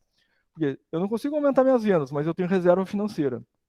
E as outras empresas também estão com, só que algumas não têm reserva financeira. Então, daqui a pouco, né, vendendo, né? Eu sou uma empresa aérea, né, não estou fazendo muito voo, mas tenho bastante dinheiro em caixa. E tem uma outra empresa aérea que não tem dinheiro em caixa e está falindo. Eu posso ir lá e comprar, ou seja, é uma oportunidade, né? Para ampliar a sua base, o seu mercado. Então, ampliação de mercado, aquisição, fusão, né, de outras marcas, pode se representar uma oportunidade, né? Até mesmo comprar um terreno pode ser uma oportunidade para a empresa, né? Eu hoje não vou construir um prédio novo, mas eu tenho dinheiro e eu sou o velho da van, conhecem? O velho da van? Bem conhecido aí, né? Ele está sempre comprando terreno e abrindo uma loja nova aí, né? A empresa dele está crescendo foi citado, inclusive, na revista Forbes, né, como um dos maiores empresários do mundo, né, e está constantemente abrindo loja. O que ele faz? Eu tenho dinheiro, agora não vou abrir uma empresa, mas vou comprar um terreno, né, daqui a 5 anos eu vou lá e vou abrir uma loja naquele terreno lá. É uma oportunidade futura, né? Assim faz também a Renner, assim faz também a Panvel. Chegou uma época aqui em Porto Alegre que tinha uma Panvel quase dentro de outra Panvel, né? Porque tinha uma na esquina, uma no meio da quadra, outra na outra esquina, outra do outro lado da rua, né? Que estavam aí aproveitando oportunidades que estavam surgindo, né? Então estão lá fora essas oportunidades, tá? As ameaças. É um ambiente externo. Posso ter uma ameaça ambiental? Se eu sou uma empresa da área agrícola, por exemplo, eu tenho aqui um problema com chuvas, ou, por exemplo, posso ter uma ameaça com a escassez, né, da chuva, a seca. Se eu sou uma empresa que compro lá 50%, 60% da minha matéria-prima importada, a variação do dólar, né, a subida do dólar pode ser uma ameaça para mim, né? Então, olha o ambiente externo, né? No ambiente externo tem essas situações, né, de ambiente ou da economia que pode variar. Eu tenho os concorrentes, eu tenho os clientes, eu tenho fornecedores, tá tudo lá fora. E eu tenho que especificar o que seria essa ameaça, né? Não colocar só ali, por exemplo, fornecedores. Não diz muita coisa, né? O que quer dizer esse fornecedores? Ameaça como assim? São poucos fornecedores para minha área de atuação. Eu tenho lá 1 ou 2 fornecedores. Então isso é uma ameaça. Eu tenho que pesquisar mais fornecedores e ampliar essa base. Porque se eu só tenho 2 fornecedores, se, né, eles pararem de me fornecer, eu vou ter um problema grave, né? Então, isso pode ser citado como fornecedores. Poucos fornecedores, né, atuando na minha área, por exemplo. Eu tenho que desenvolver mais fornecedores, tá? Então, essa é a perspectiva geral da nossa matriz SWOT, tá? Como a gente viu, né, a sigla em inglês SWOT reflete as palavras em português, tá? Então a gente vai encontrar autores, né, que usam SWOT, autores que usam FOFA, né? Então vai significar a mesma coisa, tá? Se vocês forem pesquisar na internet, se vocês forem pesquisar em algum livro, tá? O significado é o mesmo, tá? Bom, no ambiente externo, né, nas oportunidades, a gente já deu um exemplo aí que é o mercado em expansão, né? Aproveitar a expansão de algum mercado. Um novo mercado internacional pode ser uma oportunidade também. Eu tenho uma empresa, às vezes, nacional, eu posso internacionalizar. Ou tenho uma empresa regional, né? Posso tornar uma empresa nacional. Tá? Ou tenho uma empresa no bairro, eu quero que ela se torne uma empresa conhecida em toda a cidade. Tá? Tem uma padaria no bairro, eu quero ter uma rede de padarias na cidade. Depende da capacidade da empresa, né, do horizonte de desenvolvimento que ela está traçando para ela. Né? Um novo segmento de mercado, né, que pode trazer alta rentabilidade. Então, naquele mercado que eu atuo, surgiu uma nova área. Né? Eu posso seguir, né, aquele novo segmento ali e também ter um ganho, né, de capital, um ganho de mercado. Né? Então, mídia, por exemplo, né, era TV e rádio, mas agora tem internet, tem o streaming. Né? Então, é um novo segmento dentro da minha área. Eu posso aproveitar ou não. Quem está aproveitando está crescendo, quem não está aproveitando está perdendo essa fatia. E as alianças estratégicas, né? Concorrentes também podem ser aliados. Principalmente se a gente é uma empresa menor. Né? Então, posso ter parcerias. Né? Daqui a pouco eu sou uma empresa, sei lá, uma academia. Né? E ali tem um restaurante ali perto. São coisas diferentes, academia e restaurante. Mas eu posso fazer uma parceria da academia com o restaurante. Né?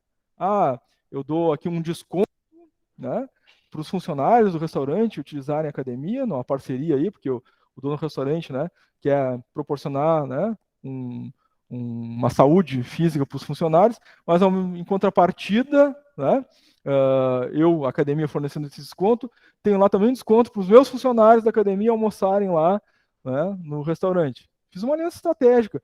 Ou tenho lá uma padaria numa região lá onde eu não tenho estacionamento, ou tem um restaurante onde não tem estacionamento, ou uma pizzaria, uma lancheria não tem estacionamento, e tem estacionamento ali próximo.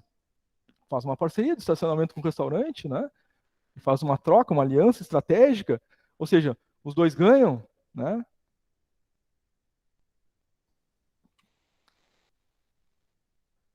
As ameaças que também estão no ambiente externo, tá? Os novos concorrentes. A empresa não tem como evitar isso, né?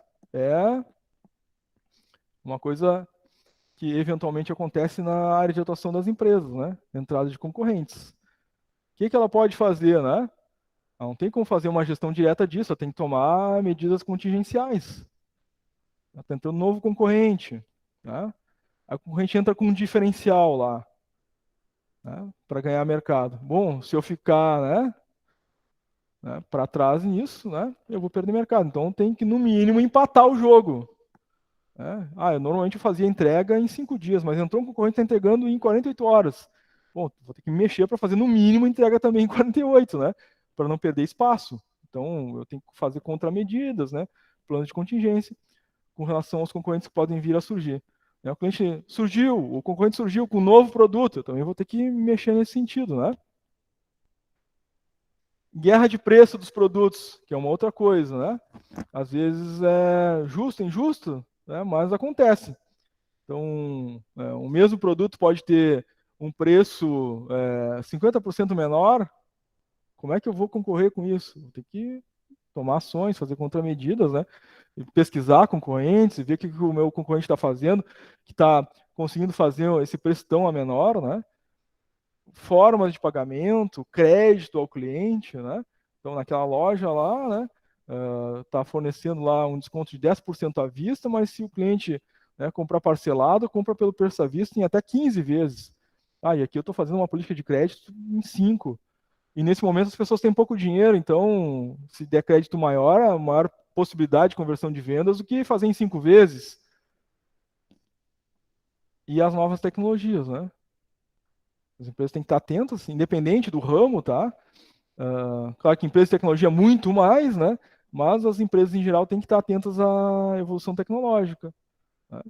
Então, antigamente, para citar o exemplo da padaria, né? Guri, vai lá comprar pão. Pegava o dinheiro, chegava no meio do caminho, quantos pão era mesmo? Voltava para casa, né? Aí, vai lá na padaria, compra um pãozinho e volta para casa. Hoje em dia, guri, vai lá comprar pão. Toma aqui o celular, paga com Pix. Aí vai lá na padaria, tá lá em cima a plaquinha, né? Do Pix ou do PicPay, né, com o QR Code. Vai lá, lê o QR Code, paga. Né? Então, mesmo uma empresa que não é da área de tecnologia, tem que estar atenta às novas tecnologias, porque isso converte venda. Né? Eu saí para comprar o pão lá para pagar com o PicPay, não tinha dinheiro em casa, não estou usando dinheiro, estou usando só pagamento digital. Aí naquela padaria não tem, mas na outra do lado tem, então vou comprar daquela. Então, se eu não acompanhar a tecnologia, uma ameaça. Posso perder para o concorrente que está seguindo, né, o avanço tecnológico. Tá? Em todos os meios, né? Isso pode acontecer, tá? Bom, os pontos fortes são internos, né? Esses pontos fortes internos podem estar presentes em qualquer área daquelas células organizacionais que a gente viu, né? Todos os planos táticos ali, né? Marketing, vendas, comercial, produção, logística, expedição, finanças, controladoria, contabilidade. Eu posso ter um ponto forte em qualquer uma delas. Então tem uma relação muito grande de pontos fortes que eu posso encontrar, tá? Então, as forças organizacionais, por exemplo, né, no âmbito geral da empresa, por exemplo, visão de liderança, competência da gestão. Forças de marketing, a marca da empresa, né, a qualidade dos produtos. Né. Força de produção, bons equipamentos, uma boa tecnologia, por exemplo.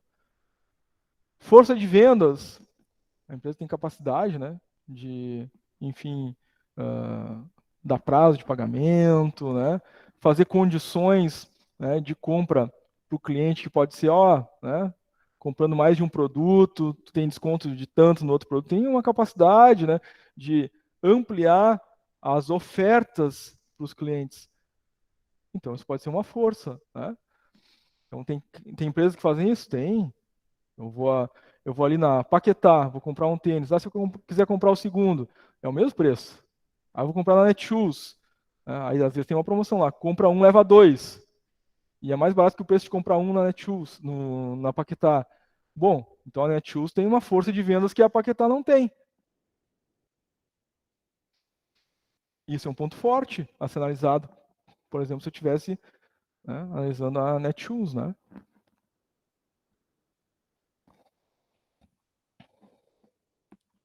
E os pontos fracos: falta de experiência, falta de fatores de diferenciação, má qualidade da informação, fraca visibilidade. Tá? Pontos fracos são internos, né? São as fraquezas. Tá?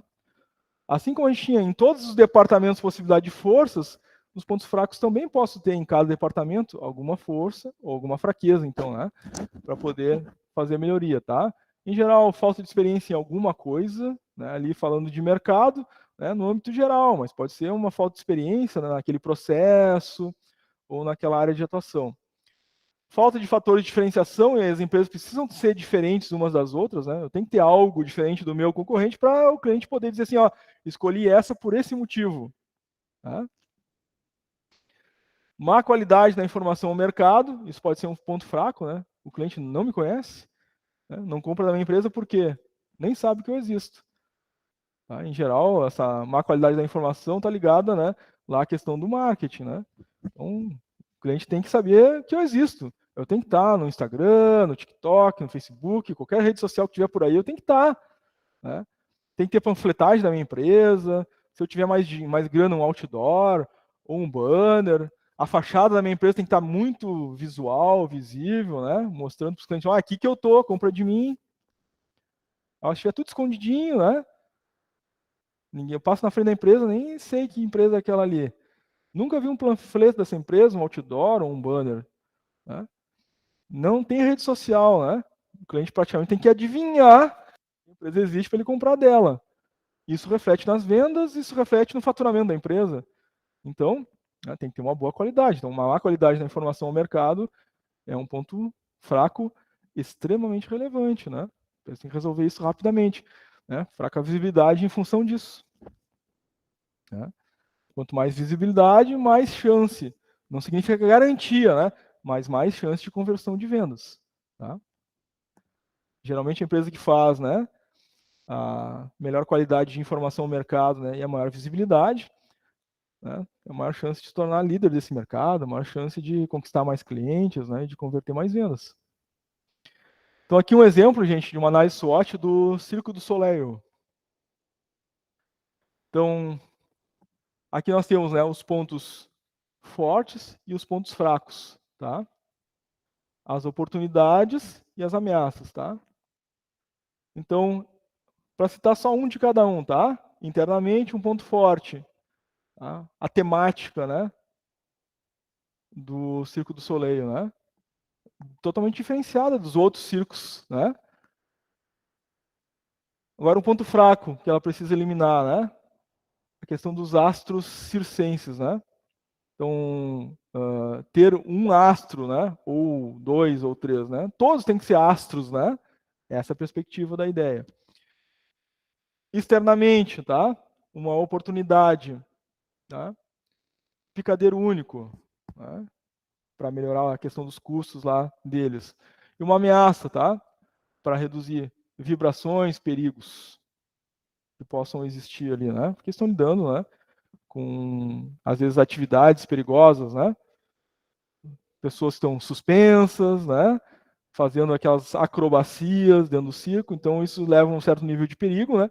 E, claro, é uma ameaça e precisa reduzir isso, né? Para que não hajam acidentes. Então, é uma área e tem a sua análise própria. E tem sempre melhoria para fazer, sempre uma fraqueza, né, a ser apontada, sempre tem um ponto, um aspecto forte, né? E todas as empresas precisam fazer essa análise, tá? Só para a gente fechar, a gente vamos falar um pouquinho aqui da tomada de decisão, e aí já em seguida a gente faz o intervalo, e depois do intervalo chamada e os nossos exercícios, tá? Só para a gente não quebrar o raciocínio no meio, tá? Então, tomada de decisão. Então, em geral, né, a tomada de decisão, ela vai acontecer na maior parte das vezes, mas não exclusivamente, diante de um problema. Aí, em geral, né, é uma decisão não muito boa, né? Quando a gente tem um problema, a gente tem que tomar, às vezes, decisões que não são fáceis. Quando tudo está bem, né, uma decisão de investir, uma decisão de ampliar, coisa boa. Decisão de contratar, né? Agora, quando tem um problema, né, a gente precisa tornar essa capacidade de tomar a decisão mais racional, mais técnica. Tem que tomar essa capacidade, tornar essa capacidade de tomar decisão, né, mais justa, mais correta. Isso não é simples também, né? Muitas vezes não. Então, claro que a primeira coisa para a tomada de uma decisão é identificar o problema, entender o contexto desse problema, para começar a pensar em uma decisão, né? Claro que se eu não enxergar o problema, eu não tenho decisão a tomar, mas também não resolvo o problema. Então, só enxergo um problema a partir de uma análise. Antes a gente fez, né? Olhando a matriz SWOT, ela é uma análise que identifica problemas. Onde estão os problemas na análise SWOT? Nas fraquezas e nas ameaças. Ali nós temos uma relação de problemas, onde a empresa terá que tomar decisões, onde ela terá que fazer análise do problema, tá? Então, com certeza, a análise SWOT é uma fonte para problemas, para a gente avaliar, tá? Então, o problema definido, por exemplo, na análise SWOT, se eu fiz ali 4 fraquezas e 4 ameaças, eu tenho 8 problemas. Então, tem um problema que está definido, né? Ou pelo menos encontrado, né? Porque para definir mesmo o problema, tem que responder umas questões, né? Ele é fácil de ser enfrentado?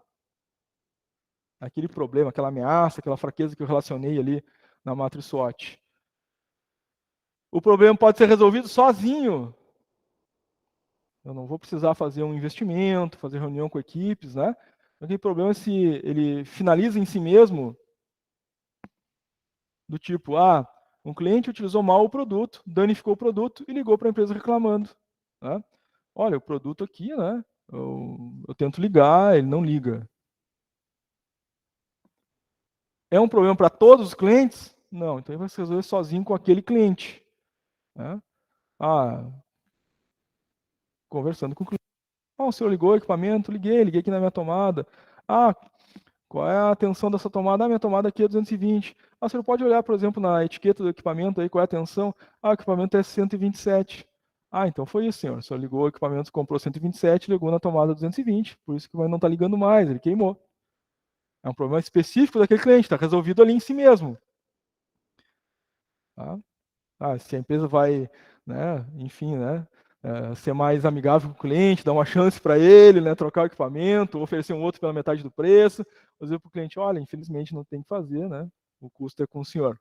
Aí depende de como a empresa tratar essa situação. Mas ali, ela não vai precisar fazer uma política para toda a empresa, alterar todos os processos, enfim, né, porque não é um problema para todo mundo. Aconteceu com aquele caso e esse problema pode ser resolvido em si mesmo ali, tá? Outra coisa, se a decisão a ser tomada deve ser tomada por aquele indivíduo, né, que está fazendo a análise. Eu fiz a análise SWOT e ali eu identifiquei que tem um problema lá, né, nas vendas da empresa, né? Precisa treinar os vendedores. Sou eu que vou decidir quem vai fazer o treinamento, quando esse treinamento vai ser feito, né? Quanto eu tenho de recursos para pagar esse treinamento, quantos vendedores vão fazer, quantas vezes, ou quantos dias, quantas horas serão esse treinamento. Cabe a mim ou não? Então, uma coisa que deve ser relacionada também em relação ao problema, tá? E no ciclo básico da tomada de decisão, a gente tem, então, a identificação do problema, análise SWOT, fraquezas e ameaças. Fiz aquelas 3 perguntas para cada um daqueles problemas, 6 respostas. Aí eu vou fazer o desenvolvimento das alternativas. As possibilidades existentes, tá?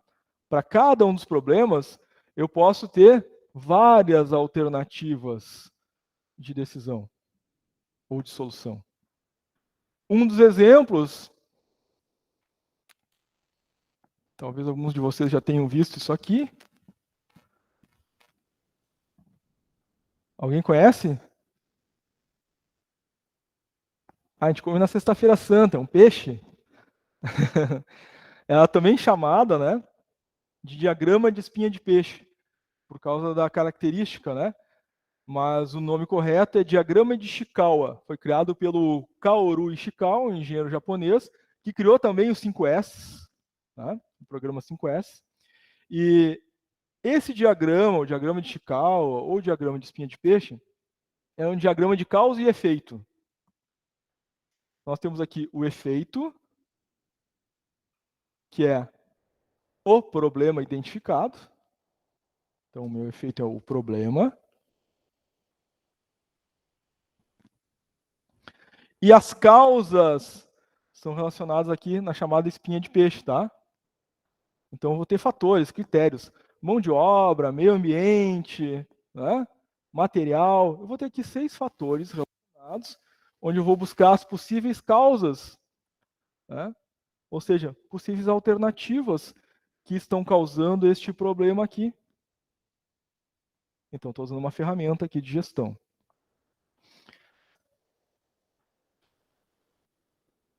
E escolher a melhor alternativa. Então, este problema aqui pode ter causa em materiais, em mão de obra, no meio ambiente, em medidas e assim por diante. Eu posso ter várias situações aqui, então eu posso escolher a mais provável. Né? É mais provável que para aquele problema esteja aqui na mão de obra. Isso que eu coloquei aqui, falta de treinamento dos vendedores. Ah, então isso aqui é a causa para esse efeito, para esse problema. E a partir disso, né, escolhida a melhor alternativa, feito o treinamento, a gente vai ver o feedback. Feito o treinamento, resolveu o problema? Ah, resolveu 100%. Então, estava perfeita a nossa análise quando a gente identificou aqui que o problema estava na mão de obra, era o treinamento dos funcionários, dos vendedores. Ah, resolveu parte do problema. Tá? De 100% resolveu a metade. Mas tem mais uma parcela aí, mais a metade, que ainda continua acontecendo. Então, talvez esse problema fosse multifatorial. A gente escolheu a melhor alternativa, mas eu tinha ali uma outra alternativa que resolveria 100% do problema. Então, eu volto para a análise e vejo, olha, então a outra metade está nessa outra situação. Então, é multifatorial, não é só uma. Então, eu avanço, né, para resolver, tá? Então, usei o exemplo aí do diagrama de Chicago, mas poderia ser outra ferramenta de gestão, tá? E aí temos os modelos de tomada de decisão. Esse aqui é um modelo racional, né? A gente utiliza uma técnica, tá? Mas não existe só o modelo racional. Tem o modelo intuitivo também e o modelo improvisacional. Uns são melhores, outros piores, e um deles ali tem que ser evitado. O racional é melhor. O intuitivo pode ser utilizado. Em geral, deve ser utilizado junto com o racional. O improvisacional deve ser evitado. Tá? Mas a gente vai ver os 3 modelos. O racional tem 6 passos. Se é racional, tem método. Né? Então, tem 6 passos. Então, definir o problema. Identificar os critérios de decisão. Quais vão ser os critérios? Eu tenho um problema, ou vários problemas, né? E aí, eu vou criar uma matriz, então, e vou criar aqui, né? Critério 1. Critério 2. Critério 3. Para sobre o problema, né? Esse é o problema que está sendo analisado, né? Como é que está em relação ao critério 1, o 2 e o 3? Ah, critério 1, prazo de entrega. Critério 2, formas de pagamento. Critério 3, satisfação do cliente. Tem 3 critérios para um problema que eu tenho lá nas vendas, por exemplo. Dá um peso para os critérios. Então, esse primeiro critério tem peso 3. Esse 2 tem peso 2. E o critério 3 tem peso 5. Então, tem uma matriz, eu defini quais critérios são, e cada um deles tem um peso numérico. Para analisar esse problema de vendas aqui, tá? Aí eu tenho que gerar as alternativas. Para o problema de vendas, eu posso ter aqui as minhas alternativas, tá? Alternativa 1, alternativa 2 e alternativa 3. Então, para resolver esse problema de vendas, eu estou analisando com aqueles critérios que a gente comentou, né, eu tenho 3 alternativas. Treinar os vendedores, melhorar o produto, né, oferecer, né, um segundo produto em substituição ao que deu defeito. Por exemplo. Eu tenho 3 critérios e eu tenho 3 alternativas de solução para aquele problema que surgiu nas vendas. A primeira alternativa de solução, então ela tem peso aqui para esse critério, ela tem, de 3 ela tem 1,5. A de 2 ela tem 2 e de 5 ela tem 4. Então eu faço isso para todas as alternativas de solução e ao final eu vou ter uma pontuação total. Então somei aqui o primeiro, deu 7,5. Quanto é que deu o segundo? Deu 8. O outro deu 9. Então essa alternativa aqui, a que deu a maior pontuação, é a alternativa que a gente vai adotar para resolver o problema das vendas. Porque frente aos critérios, essa alternativa é que melhor atende a solução do problema. Esse é o método racional, né? Até chegar ao item 6 e calcular a decisão ótima. Tá? Modelo racional. Não é o único, né? A gente tem também o chamado modelo intuitivo. Esse é baseado na experiência e no julgamento. Utiliza percepções. Então, pela experiência que eu tenho, eu vendo esse problema aqui nas vendas, eu percebo que a origem seja tal coisa, mas é a minha percepção.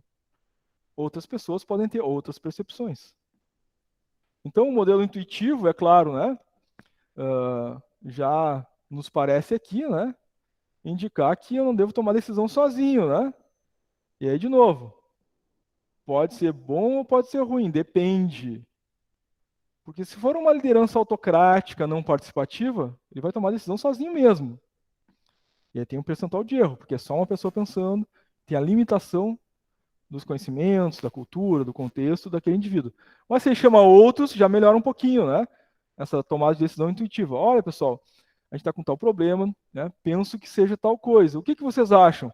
Aí um vai dar uma opinião, outro vai dar outra, vai ter um consenso entre pessoas, tá? Pode ser especialistas, pode ser equipe, conjunto, né, diferente entre especialistas, equipe e clientes. A gente faz ali, né, uma reunião para isso. Melhora um pouquinho o modelo intuitivo, né? Enquanto for com uma pessoa, ruim, né? Quando for com um grupo, melhor, tá? Toma decisões mais rápidas, porque é intuitivo, né? Não tem menos tempo de análise para definir quais vão ser os critérios, qual é o peso de cada critério, quais possíveis alternativos, né? Nem sempre são os melhores e às vezes, né, podem levar aí a desastres empresariais, né? Se basear na decisão de uma pessoa, na forma como ela pensa, daqui a pouco ela pode estar equivocada e levar a empresa, né, uma situação bem difícil, tá? E nós temos o modelo improvisacional. É o pior deles, né? Vamos no improviso, né? Tá vazando, cola aí né? Tira o chiclete da boca, cola ali, tampa, né? Para parar de vazar ali, para de vazar 5 segundos, daqui a pouco cai o chiclete e continua vazando. No improviso, né? Sem técnica, sem conhecimento, né? Sem racionalidade, né? No susto. Esse é o improviso, tá? Ele é o menos defendido, por óbvio, né? Tem suas motivações. Ele não avalia a situação, nem faz julgamento, né? Ele serve, em parte, para decisões triviais. Tá? Então, para coisas complexas não serve, né? Para coisas que podem dar prejuízo para a empresa não serve. Né? Então, eu posso improvisar rapidamente numa situação corriqueira. Né? Eu tenho que assinar isso aqui com caneta preta, aí tem uma caneta azul, vou lá assino com a azul. Né? Então tá, mas é coisa trivial do dia a dia. Né? Mas para decisão complexa não serve. Né? Então, eu estou doente. Né? Eu não sei o que é, mas eu vou lá e vou tomar, sei lá, né, um medicamento controlado que eu tenho lá, a mãe usava e eu tô com dor de cabeça, eu vou pegar esse medicamento e vou tomar. Aí tomo lá, tô errado. Né, improviso, pode dar muito errado. É uma decisão complexa, difícil, eu não tenho conhecimento, ciência para tomar aquele remédio de tarja preta que era de outra pessoa lá, prescrevido por um médico, fez um diagnóstico. Aí eu vou lá e tomo o remédio de tarja preta, né? Morro, né? Improviso, né? Deve ser evitado, porque pode levar a isso, né? Então, o método racional e intuitivo são os dois métodos melhores. O racional muito melhor, o intuitivo, né? Ele pode ser utilizado, mas não individualmente. O ideal é que seja feito em grupo, tá? Então, gente, vamos fazer um intervalinho aí, já é 11 horas, né? 15 minutos. Aí 11h15 ali a gente faz a chamada, e aí os minutinhos finais vai ser aquele exercício, etapa 3, criando o negócio, e aí é a matriz SWOT, daquela ideia de negócio que vocês fizeram na primeira aula, fazer uma SWOT. Coisa boa, divertida. Pode fazer no teu caderno, tá? Mas depois transfere para o Class. Aí quando chegar em casa, né, tu abre o arquivo do Class e põe os elementos ali dentro da matriz SWOT. Mas aqui na aula pode fazer no caderno, tá? Pessoal que está online, podemos fazer um intervalo? Igor levantou a mão, pode falar, Igor. Ô, senhor, essa parte que o senhor mostrou antes, até da espinha, eu não lembro como é que é o nome, dessa parte agora dos modelos, é para fazer naquelas partes de ameaça e fraqueza do trabalho disciplinar, ou o senhor só está mostrando os métodos que se utiliza? Mostrei os métodos, né? Mas ali a matriz SWOT é descrever os tópicos, né? O que que é ameaça, o que que é fraqueza, o que que é oportunidade, tá? Não, sim. Mas daí essa parte que o senhor botou agora de como fazer as melhorias é para fazer no trabalho e depois da matriz SWOT, ou só foi essa amostra agora das tomadas de decisão, essas coisas? Na matriz SWOT é só forças, fraquezas, oportunidades e ameaças, são tópicos, tá? Que nem o exemplo do círculo do Soleil ali, tá? Tá, então essa outra parte não precisa fazer no trabalho disciplinar. Então, trabalho disciplinar é só aqueles tópicos que pedem lá, tá? Não tem diagrama de escala, né? Tá, isso que eu queria saber o que tu ia melhorar ou não.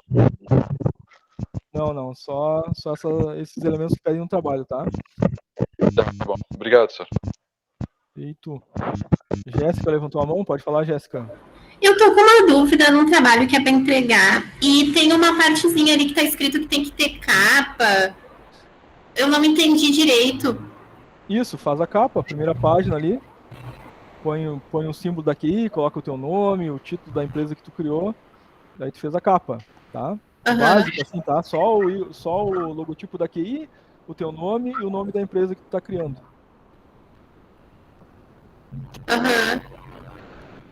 Então a capa é a primeira página do arquivo. Tu pode criar. Certo? Ali é simples, né? Só dá um enter ali, dá alguns espaços, tu vai ter a primeira página em branco para criar a tua capa ali, tá? Ah, tá. Obrigada. Certo? Nada.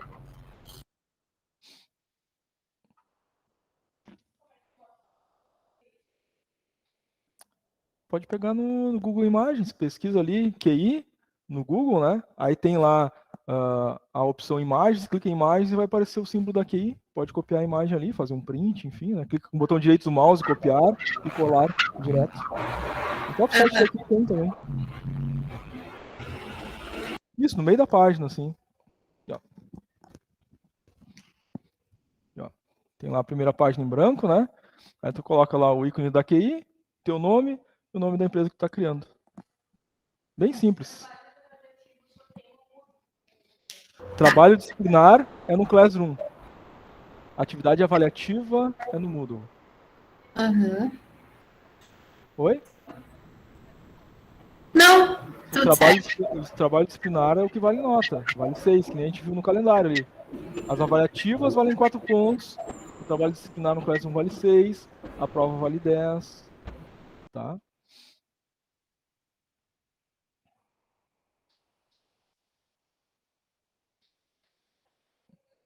Então a gente voltamos aí 11h15, tá?